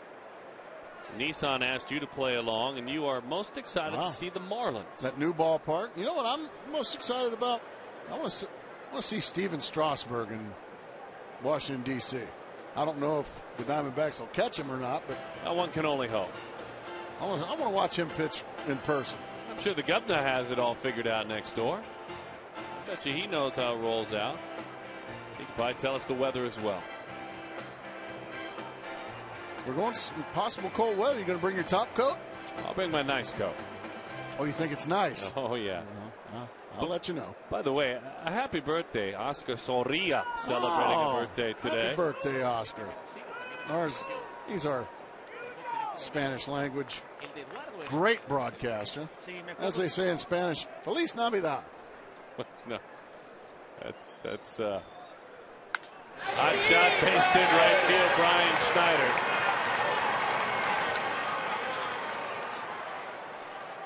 Now, Feliz Navidad is that's Merry Christmas. Oh, isn't it? Feliz Cumpleaños. Well, sure. So I mean, I think that's what it is. I'm sorry. The thing about it is, he is such a gentleman. He would, if you wished him today Merry Christmas, he'd shake your hand and say thank you very much. He's one of the nicest men you'll ever meet. Him and Miguel do a great job over there, along with Richard Saenz.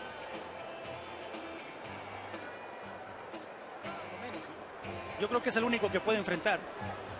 Y entonces Brian Shaw pone el brazo en condición. Aquí estamos saludando a la gente que nos sigue en Fox.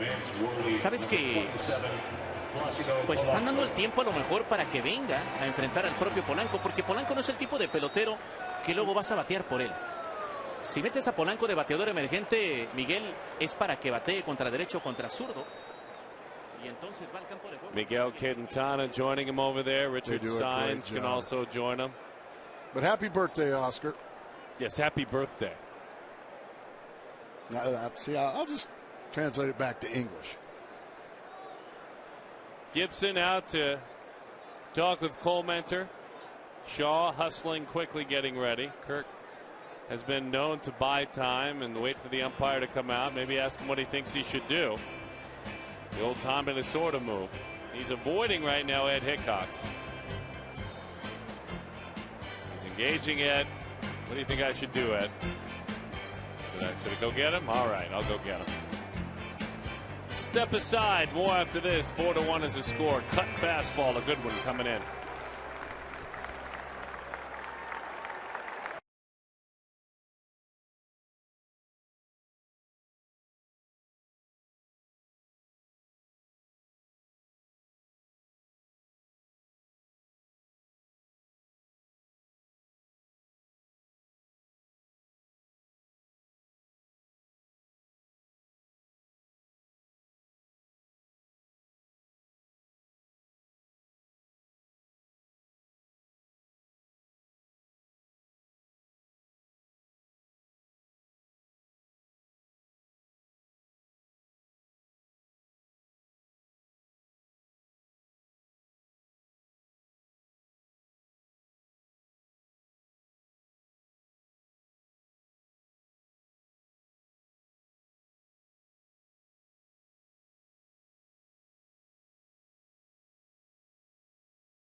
A question with 9 qualifiers. The 4 right-handed starters, 200 innings, 10 wins, a winning season, born in Iowa. Matt Cain, Justin Verlander, Jared Weaver, and Roy Halladay. Just Verlander. Very good question. As Shaw takes the baseball, he goes to work for the 9th time. So you like the question now? No. No, okay. Brian Shaw in a large mess here that he's inheriting, and Placido Polanco most certainly going to be asked to bunt here. The Diamondbacks bullpen dependable this season as a whole. Last night it blew up on one man in Joe Patterson. I'm going to be very surprised if he's swinging away here. Oh, no. Well, that's why Cody Ransom was playing almost back on the outfield grass. I just don't know what he was being told, but now, yeah, now they're going to put a bunt. There was no bunt play on right there. Interesting.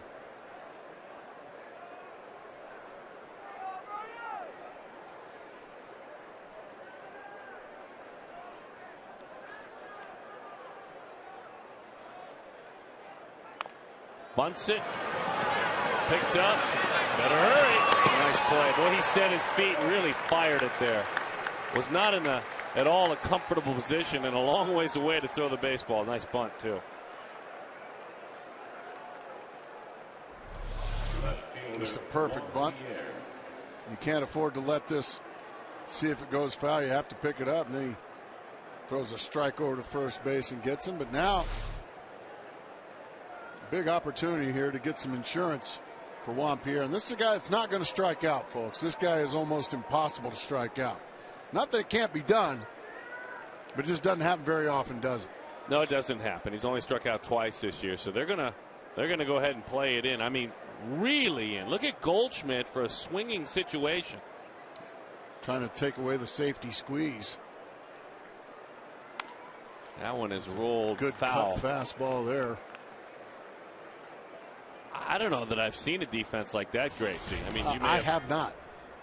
That's asking to get your teeth knocked out if you're a first baseman that close on a guy swinging. I mean, I understand the other 3 cut of the grass, looking to cut that run down at the plate, but incredible spot. I mean, that's hard to understand. Let's watch it play out.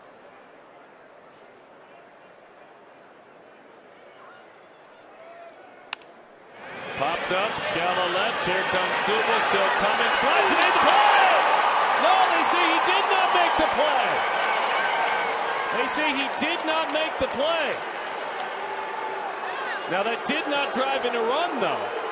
Kirk Gibson's coming out of that dugout. He wants to talk about it. Angel Hernandez on the call. It looked like a catch. This looks like a catch.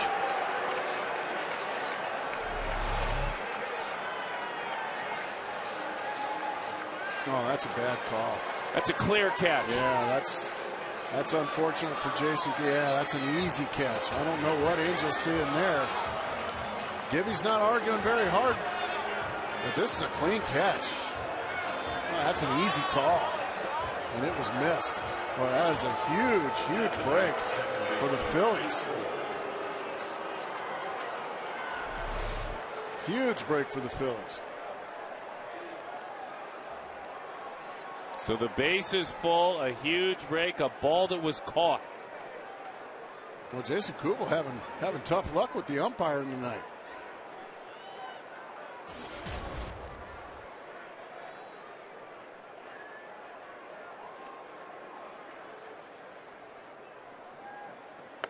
Pitch is up and away. So 2 outs, runner on second and third would be the situation right now.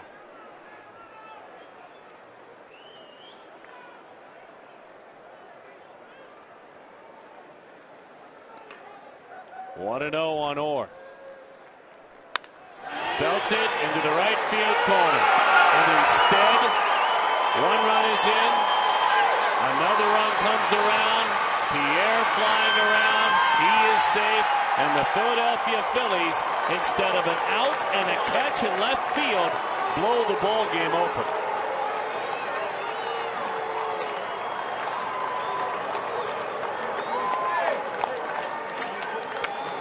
Now, to be fair, Angel Hernandez didn't give up that hit. No, this is just a cutter down and in, or just cuts it off and crushes it. And with Juan Pierre on first base, it's going to drive in 3. And now Philadelphia in cruise control.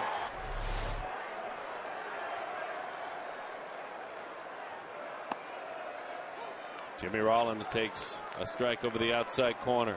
0-1 the count. Philadelphia leads it by a score of 7-1. Pete Orr with a 3 RBI triple. Chopper and a foul ball. Rollins in the hole, 0-2.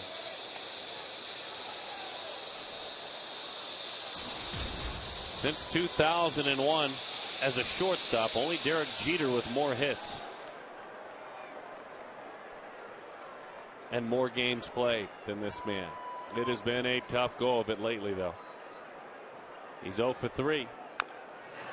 Just got a piece of that one. Yeah, a little bit of extra support for that hard-throwing right-hander. And then some.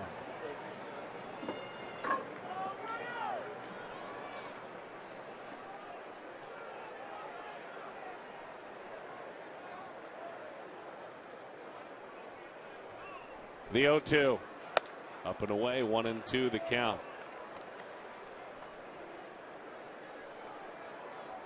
Cole Hamels, Trevor Cahill tomorrow, 12:40 first pitch. Infield all the way in. No television, catch it on radio. That's strike 3. Jimmy Rollins is 0 for 4, and he'll be racing to get on the plane. Racing. He's 3 for 33 on the trip. Breaking ball. Way out in front of that one is Rollins. I mean, he cannot wait to get out of anywhere out west. He's had it put to him, hadn't he? 3 for 33. Tough go of it. Here is Hunter Pence. 0-1. So tomorrow when you come out, no television, you need to come out. You'll get a pretty steep discount. The Diamondbacks doing matinee pricing. I love that idea. That's a great like when idea. you go to a matinee movie. And unless Arizona rallies, you never know. That'll be the rubber match in this series. A good matchup, Cahill and Hamels. And tell them that Gracie and I said you get a discount. And they'll give it to you. They will tomorrow. Belted deep left field. Did he keep that ball fair? Oh, my goodness. Almost. Wow. That ball was killed. Ryan Shaw left something hanging right in the middle of the plate. Looked like a hanging slider. I don't think this is a fastball. Yeah. Oh, gosh. Oh, Brian, don't do that anymore. You got away with that one. You see the power Pence has in that unorthodox swing. But it is definitely foul.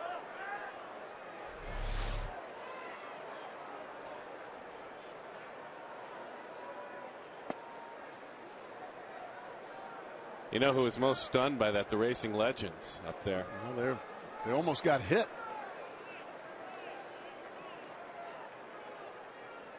Not done with that racing race.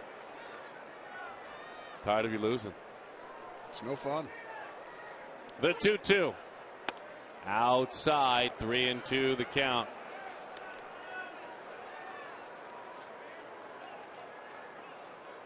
Three-run inning. Kirk Gibson went out to discuss what should have been called an out off the bat of Juan Pierre, but then give the Phillies credit. They knocked the door down. Well, it's popped up and over our head. Kubel made a fine play. He made a really good play. A run-saving play. You can see he's still frustrated. Felt like he got jobbed in his at-bat. A 3-2 pitch that was a good 4 or 5 inches off the plate. And then he makes a tremendous sliding catch to save a run. They said it was no catch. Back to the screen it goes. We'll do it again. 7 runs, 10 hits, no errors for the Phillies. A run on 5 hits and no errors for the Diamondbacks. Now we'll next be on television for you in Miami at that brand new ballpark. Joe Saunders against Carlos Zambrano on Friday night.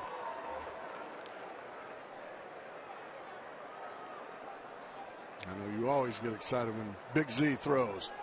The 3-2. Breaking ball, hung it up there again. Saturday night will be on television. Anibal Sanchez, Ian Kennedy. That's a real good one.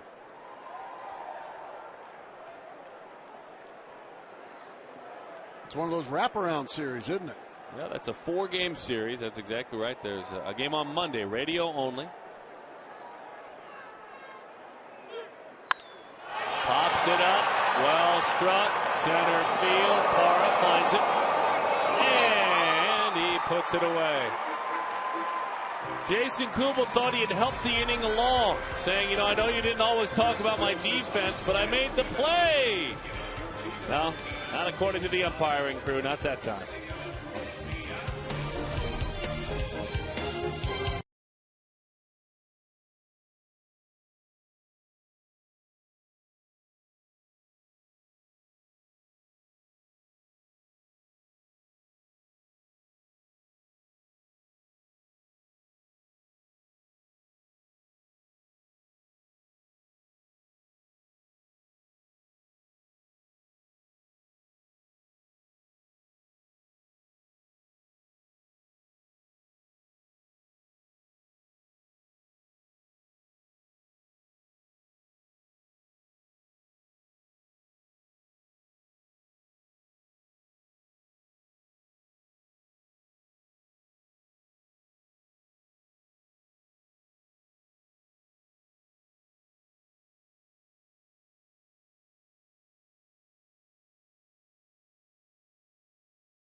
For Diamondbacks Live, presented by CenturyLink, our post-game show, Jody Jackson alongside Joe Borowski. And Joe, I know you want to talk about the starting pitchers, and Josh Colementer knew going up against Vance Worley, he'd have to throw up some zeros, and he did that for a while, but ultimately he was victimized by the long ball, wasn't he? Colementer came into tonight trying to build off the positives of his last start, and after navigating through the first 3 innings, he fell victim to the long ball. I'll break down his outing and show you exactly why. It was only a matter of time till the Phillies cashed in. All right, thanks so much. We'll see you guys after the game. Good stuff. Another forward tease there. We'll have to stay tuned now. He does that a lot to us, doesn't he? Yes, he does. That dastardly Joe Borowski. Placido Polanco is moved over to third base. Ty Wigington is at first.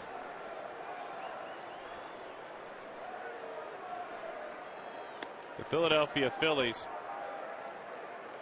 in their last 8 innings, have scored 12 runs. In their previous 26 had scored 2. So maybe that last inning did have something to do with tonight. You never know. Willie Bloomquist. That one is down for a base hit. And it will skitter on by. So Willie got to feel good. He had been struggling. Willie was 0 for 2 tonight. And 3 for his last 29 before that hit. You can see he gave a sigh of relief. He rips that ball in the right center field. It squirts past Victorino, and now it's a double. You just wonder if they've got enough in the tank to overcome a 6-run deficit.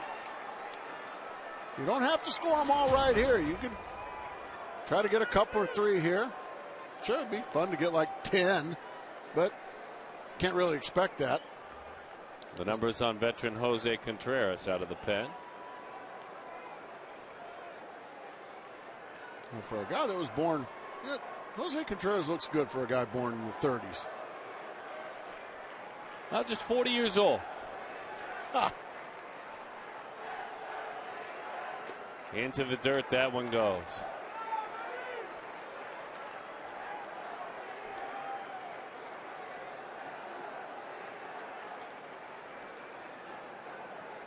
Roberts 2 for his last 21 on this recent homestand. 2 of 21.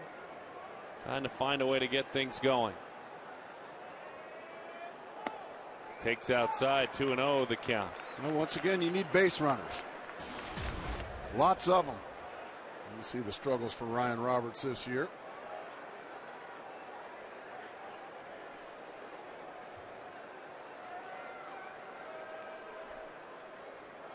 Bouncing ball, there's a fair ball. Roberts is on the move. Hustling on around. Roberts into second with a double.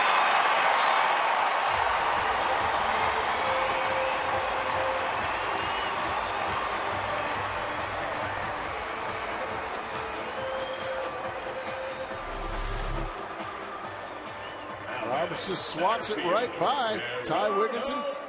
I'm sorry, that's Placido Polanco now. And a good start to the 7th inning, back-to-back doubles, and gets back to the top of the order, and Gerardo Parra.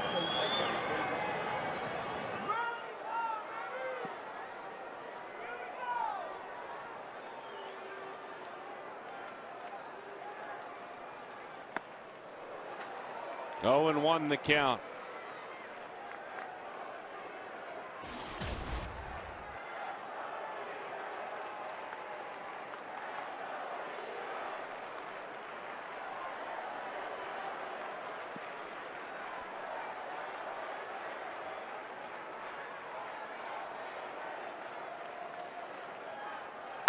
Parra, base hit, right center field.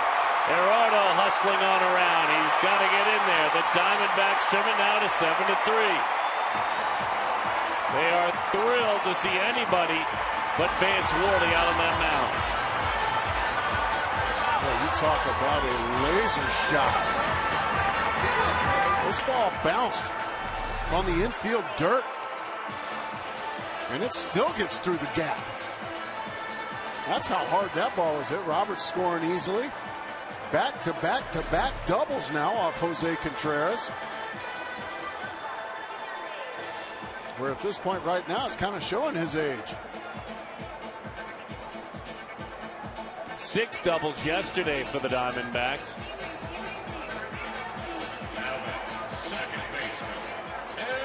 Angel Hernandez speaks perfect Spanish as well as Gerardo Parra, so I'm sure Angel's probably explaining maybe what he saw on the Kubel play. Now the Diamondbacks have gotten 2 back. Still nobody on, or I'm sorry, still nobody out. And a runner on second base.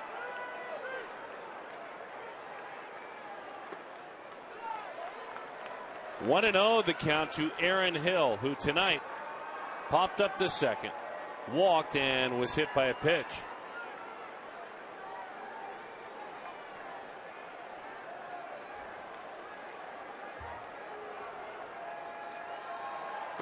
Takes low, 2-0. Hill in his last dozen contests hitting .325. And awfully patient with an on-base well over 400. That was after a real slow start. Let's put that slow start in the rearview mirror, though.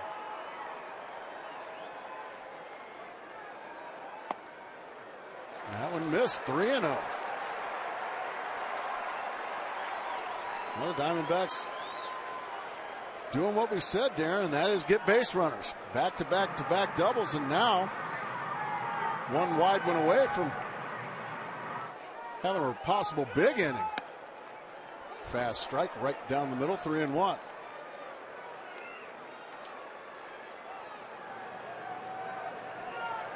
Charlie knew his guys could hit. It had reached the point where he hoped his guys could hit yesterday.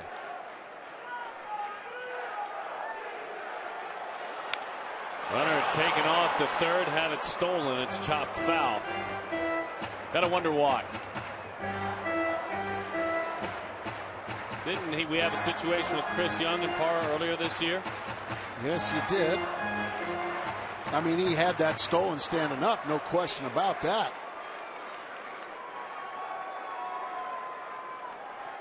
But you just see so much commotion out there. It makes it tough to hit. Now, huge pitch here. See if Aaron Hill can keep it going. Chase is outside. He goes down on strikes. Boy, came back from 3-0. That pitch looked like it was plenty outside. But Hill chases it. And he's a strikeout victim. That is a huge out for Contreras, coming back from a 3-0 hole.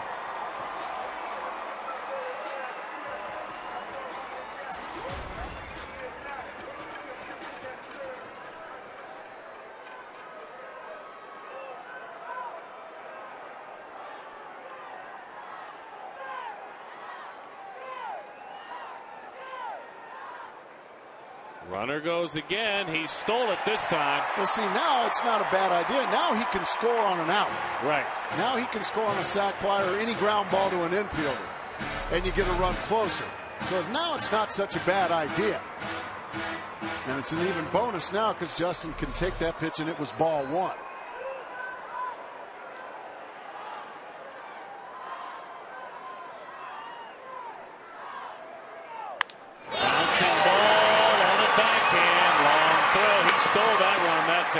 That's what I'm saying. That's why it's not such a bad idea with one out. Now you score on an out. Justin Upton gets the RBI. And you've answered the Philadelphia Philly 3 in the top of the 7th with 3 of your own. You still got an out to go, and Charlie Manuel's going to make a move.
Seven to 4, still in the 7th inning, and if you're hitting the road like we are, take the Diamondbacks with you.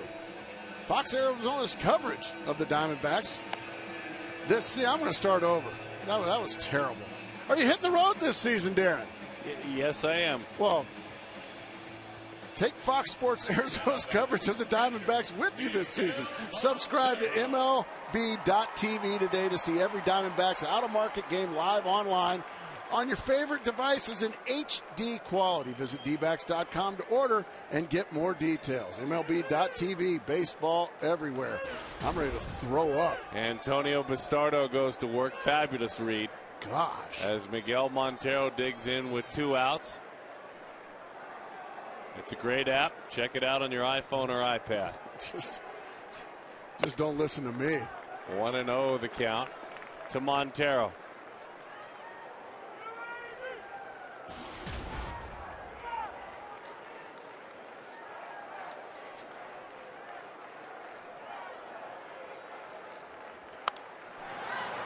Miguel pops that one up and over our heads. And that is a souvenir. Opponents hit just 144 against Antonio last season.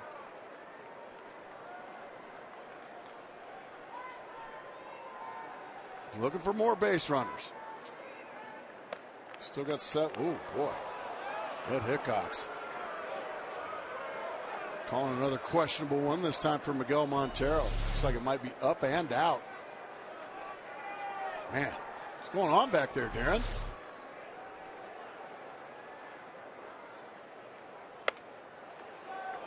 Pretty similar pitch. That one a little further out. 2-2 the count. Lefties 1 of 4 against him this year with a walk and 3 strikeouts. Miguel has hung in there respectably against lefties. Pops that one up. Jimmy Rollins is there and he puts it away. Arizona rallies here in the 3rd inning. They make a ball game of it. Fighting along. Ryan Roberts, Willie Bloomquist, both guys that need to get off the schneid. Parra with a base hit as well. 7-4 is the score.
Nice job in the back room, Matt, Eric, and Ernie. And a good-looking welcome back music video. Zagurski with a Z at the top of that letter. He's been waiting to get back up here, and here he is. Unfortunately, Joe Patterson had a tough go of it. Mike, Nebraska-born, makes his home in Clearwater, Florida. Pitched in the big leagues only 4 times for Philadelphia, but a Philadelphia Philly for his entire career. Matter of fact, was part of the Phillies organization from 2005 to 2011. In that trade, Adam Worthington was sent to the Phillies in November as part of a player to be named later. What's going on back there, Darren? Can't speak to it. That's what has gone on in the big leagues for the left-hander. Pitched at the University of Kansas. Inside. Zagurski with a 103 opponent's batting average in 6 games out of the bullpen. 3 for 29 opponents. And that's right there over the outside for Mike.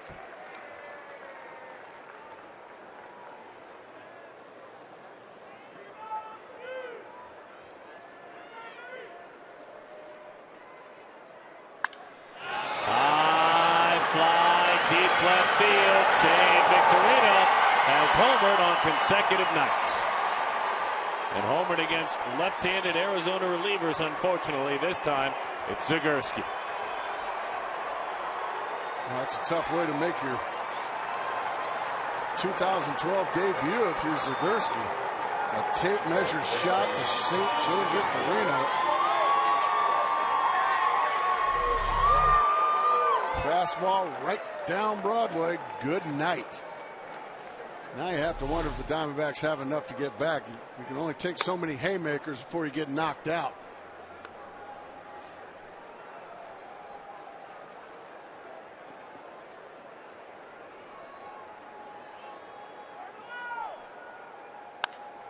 Big swing underneath that breaking ball, though.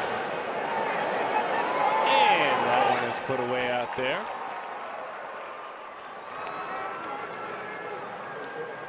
He loves his ballpark. You felt seeing some lefties he may hit in this series. It's been later in games. But Shane Victorino with a base hit. Right on over that wall. Here's the man they call Chooch. Carlos Ruiz. What's that mean? I haven't researched the nickname. I just know what they call him.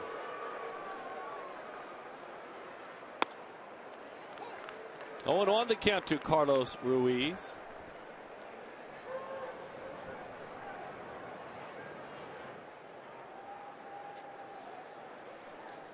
Swing and a miss. 0-2 on a breaking ball.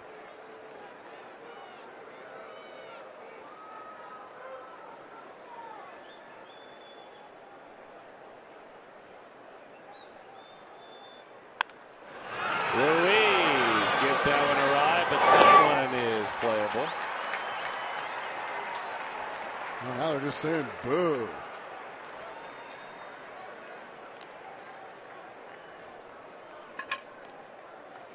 So he is erased. A couple of flyouts to left.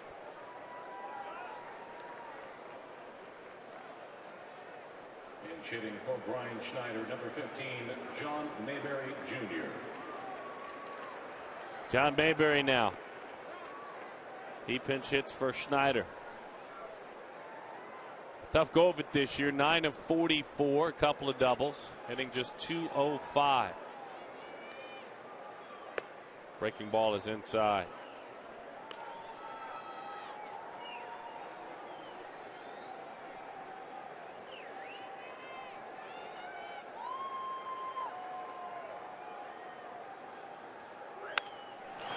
Pops that one up, right side. Paul Goldschmidt puts it away, but Shane Victorino launches for consecutive nights a bleacher finder.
1 year ago today that D-backs pitcher Ian Kennedy and his wife Allison welcomed to the world their daughter Nora Rose. It was part of a remarkable and emotional 48-hour stretch for Ian Kennedy. Caught a flight with a team back in New York, got back here in time to see the birth of his daughter. Then he went out on the 25th of last April and got his first ever career shutout against the Phils. So they said they had a little celebration today because Papa's got to get on the road tomorrow. So Nora Rose, 1 year old today.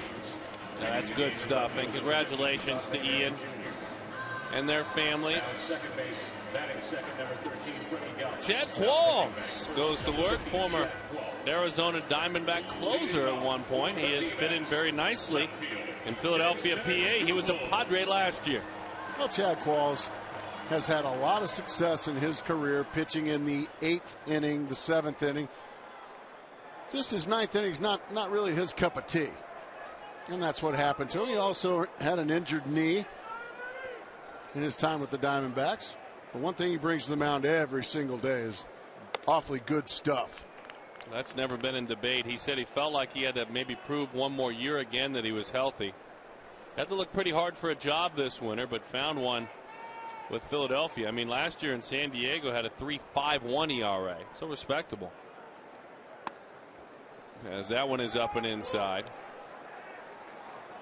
As the Padres made moves and moved players out and trimmed the payroll and trimmed the roster, Qualls was deemed expendable. In San Diego, anyway. High fly ball, well struck for Kubel. He deserves that one. It's out of here. A lot of frustration let out on that one.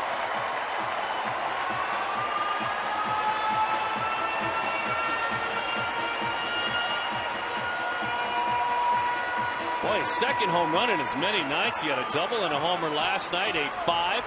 Fulton Holmes homer. $150 to the Central Arizona Mountain Rescue Association. Just a sinker that stays flat and up, and Kubel smashes it about 5 rows deep over the head of John Mayberry, Jr. that is. Unfortunately for the Diamondbacks, they keep scoring, but they haven't been able to put any zeros on the board late in the game, so they're still on the comeback trail. Here's a guy needs to get it going. Paul Goldschmidt. Paul has been battling it. Strikeouts. He's been caught guessing quite a bit, even including Sunday, Gracie, in the game against the Atlanta Braves. Just kind of fighting himself a little bit right now.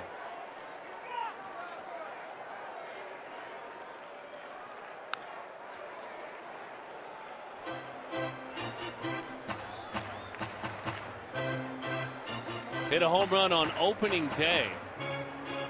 And that is his lone home run.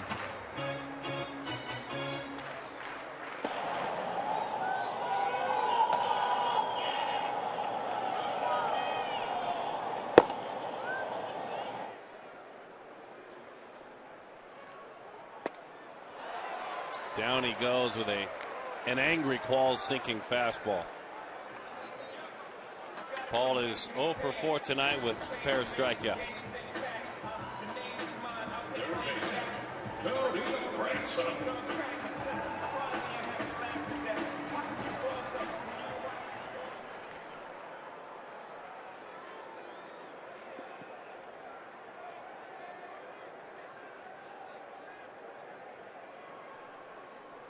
Cody Ransom fouls that one off.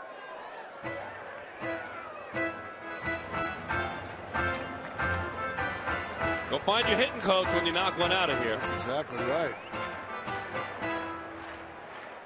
Like we said, some frustration let out on that. He was the victim of a couple tough calls, both in the field and at the plate.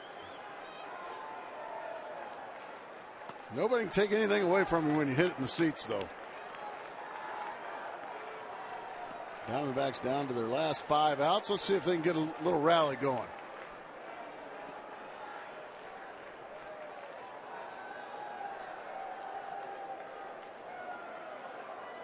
Ransom had one up in the zone. 1-2 the count. As promised earlier in the telecast, it is Miller time. Cody Ransom.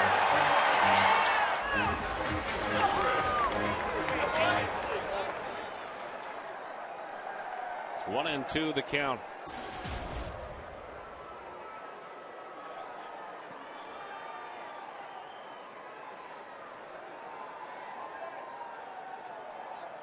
The 1-2. Chased up in the zone. Qualls didn't want to throw it there, but he'll take the strikeout. Shortstop, Willie Bloomquist.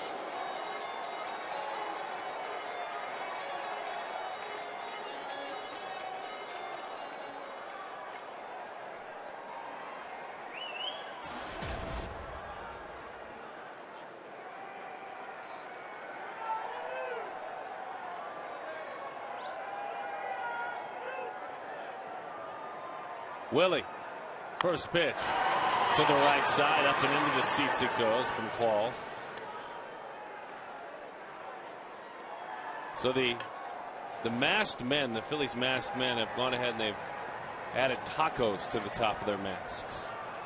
Or is that a cheesesteak? Oh, you're right. It is a cheesesteak. I apologize. Wisconsin has cheese heads. Philadelphia has cheese steak heads. Well, and they have for years. Very true. I can remember back in the days of Steve Carlton, Mike Schmidt. The cheesesteak heads. Cheesesteak heads. All gathered around. Richie Ashburn, Robin Roberts, and the cheesesteak heads. Yeah, they know how a TV camera works too. Yeah, they see the red light, don't they? Certainly do. I mean, that's looking like about a 7 3/4 melon too. There you At go. least. There you go with those melons. At least. The 1-2. Down goes Willie Bloomquist. Jason Kubel's had a frustrating night. A catch that should have been an out. A pitch that shouldn't have been strike three. He just took care of his own angst that time.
SWAG students with the Aspiring Goals program designed by law enforcement classes at Liberty High School, and also members of the Peoria Police Department in attendance tonight.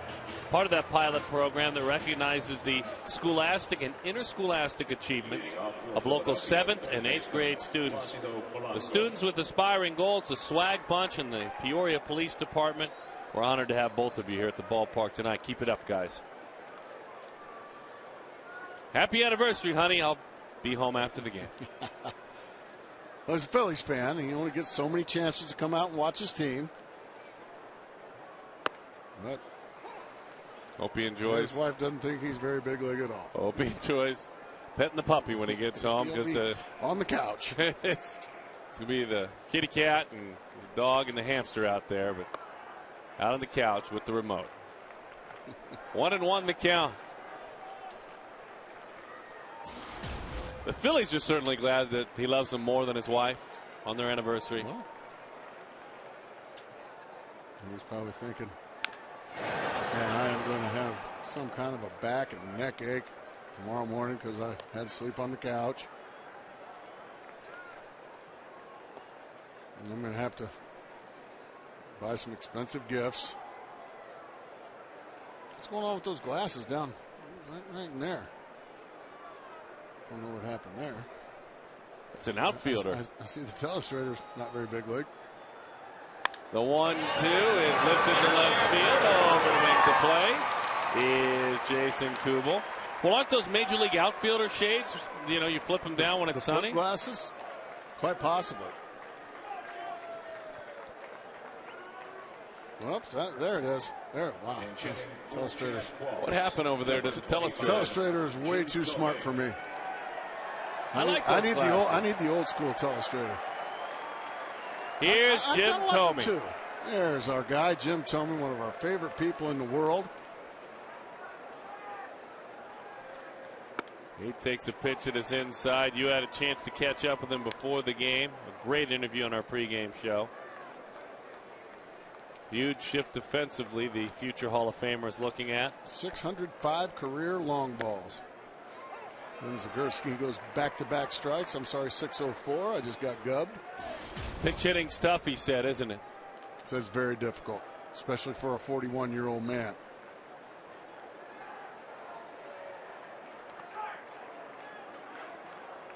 Check out FoxSportsArizona.com. That interview will be on the website by tomorrow that Gracie had with Jim Thome. Good stuff. And we appreciate you coming here and doing it. Some pretty good hitters on that list. Goodness. Gas right by him. And he'll go back and see if his name's called for tomorrow's game. Second baseman, Freddie Galvis. Now, he has played a couple of times at first base this year, correct? Yes. So he's had 3 starts at first base. Maybe, just maybe, if you come out to the ballpark tomorrow, maybe you get a chance to see Thome have 3 or 4 at bats. That could be a real good treat. reason to come to the ballpark. See a future Hall of Famer, see Cole Hamill, see Trevor Cahill try to deal with him. And a guy who was a DH for a long time realizes to get his 3 or 4 at bats, he may have to play a little first tomorrow. Hopefully that'll happen for you fans in attendance. And Gracie and I promise there will be a discount if you come out. Some matinee pricing going on. Just tell him Gracie sent you. And Darren. And check out the interview as well online tomorrow.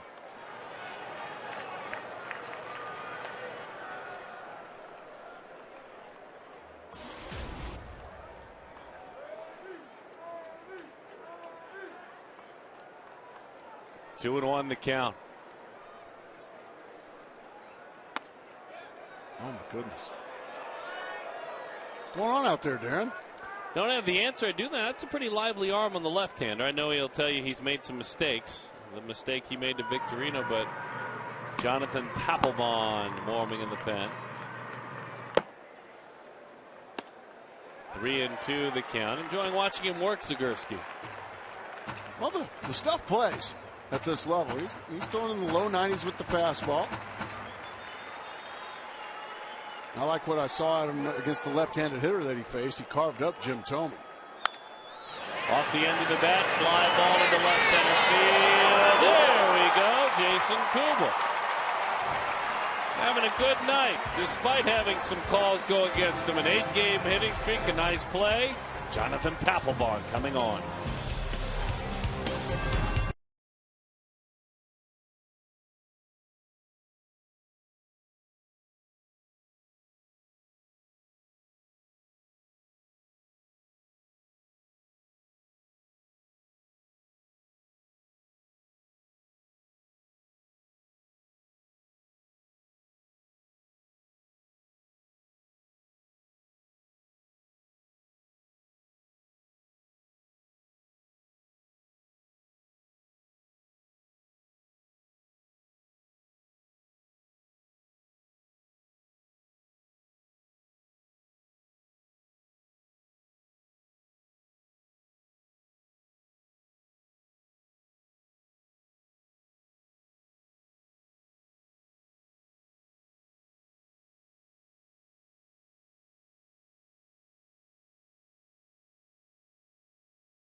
All-Stars tonight: Hunter Pence, Lance Nix, Shane Victorino, all three Philadelphia Phillies. Big nights offensively, all of them with long balls. And just when it felt like Arizona would get closer and closer, the Phillies would knock one into the bleachers. Jonathan Papelbon comes on, the veteran closer, the right-hander, looking for his 6th save of the year. Has done a fine job against both right-handers and left-handers. 1 home run allowed this season. 224 career saves. Signed a lucrative contract this winter with the Philadelphia Phillies, leaving Boston behind.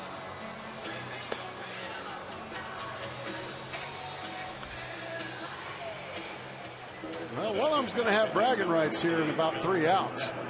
And leading up for the D-backs, pitch hitting for Mike Zagorski, number 11, A.J. Pollock. Talking about Bishop Kenny High School out there in Jacksonville, Florida. Must have been a high school buddy of Papelbon's. I'm sure he does remember him. Don't know if he does or not.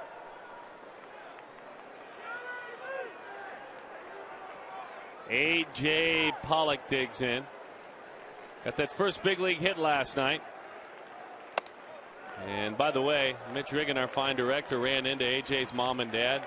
And literally, truth be told, they were leaving early this morning. Oh, yeah, like I said. They had already planned on leaving. They were thrilled that it happened before they went back home. They got a week's worth of newspapers to pick out of their driveway. Got to let the dog back in. The 1-0. Little ground ball out to short. Jimmy Rollins on across. Pollock is erased.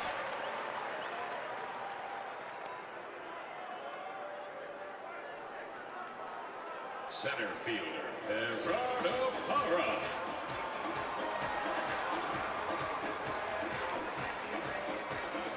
We always had to take a strike when we were down 3 in the 9th inning. Did you have to? I mean, even like Sammy Sosa and Ryan Sandberg and Andre Dawson, down 3 in the 9th. We always had to take a strike. Here is Gerardo Parra. No taking a strike there. 0-1 the count. You remember that walk-up song he used to have walking out of the bullpen, that Dropkick Murphys Irish-sounding song, shipping up to Boston. Well, he had to get rid of that. When he's at home now, he trots out of the bullpen to Allison Chains. Man in the box. The 0-1. Swing and a miss, 0-2. Split-fingered fastball. 4-time All-Star.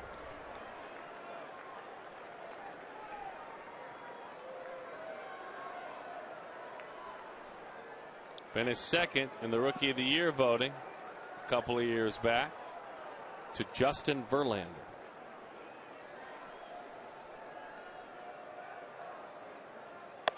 Outside from Papelbon. 2006 runner-up for the Rookie of the Year award.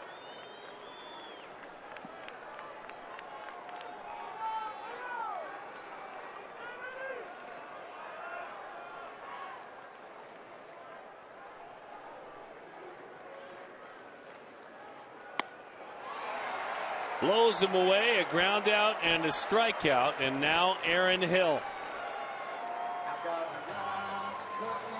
Second baseman, Aaron Hill.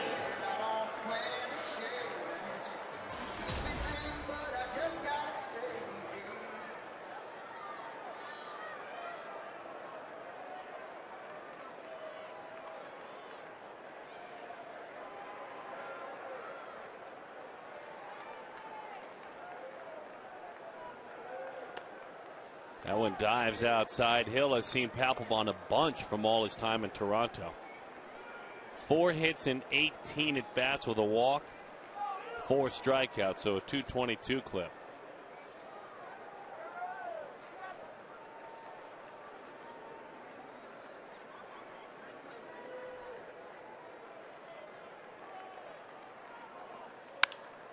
High fly ball right field. The Phillies return to their winning ways And as that one is put away, they also, Philadelphia does, find their offense tonight. Arizona drops back to an even 500 at 9-9, while the Dodgers and Braves right now are tied at 3-3 in the 7th inning. Big night tonight for the Phillies offensively. Tough night tonight for Josh Colmenter. Some positives in the end for the Diamondbacks, but in the end they come up short. Phillies 8, Diamondbacks 5. Post-game show to talk about it is coming up after this commercial break.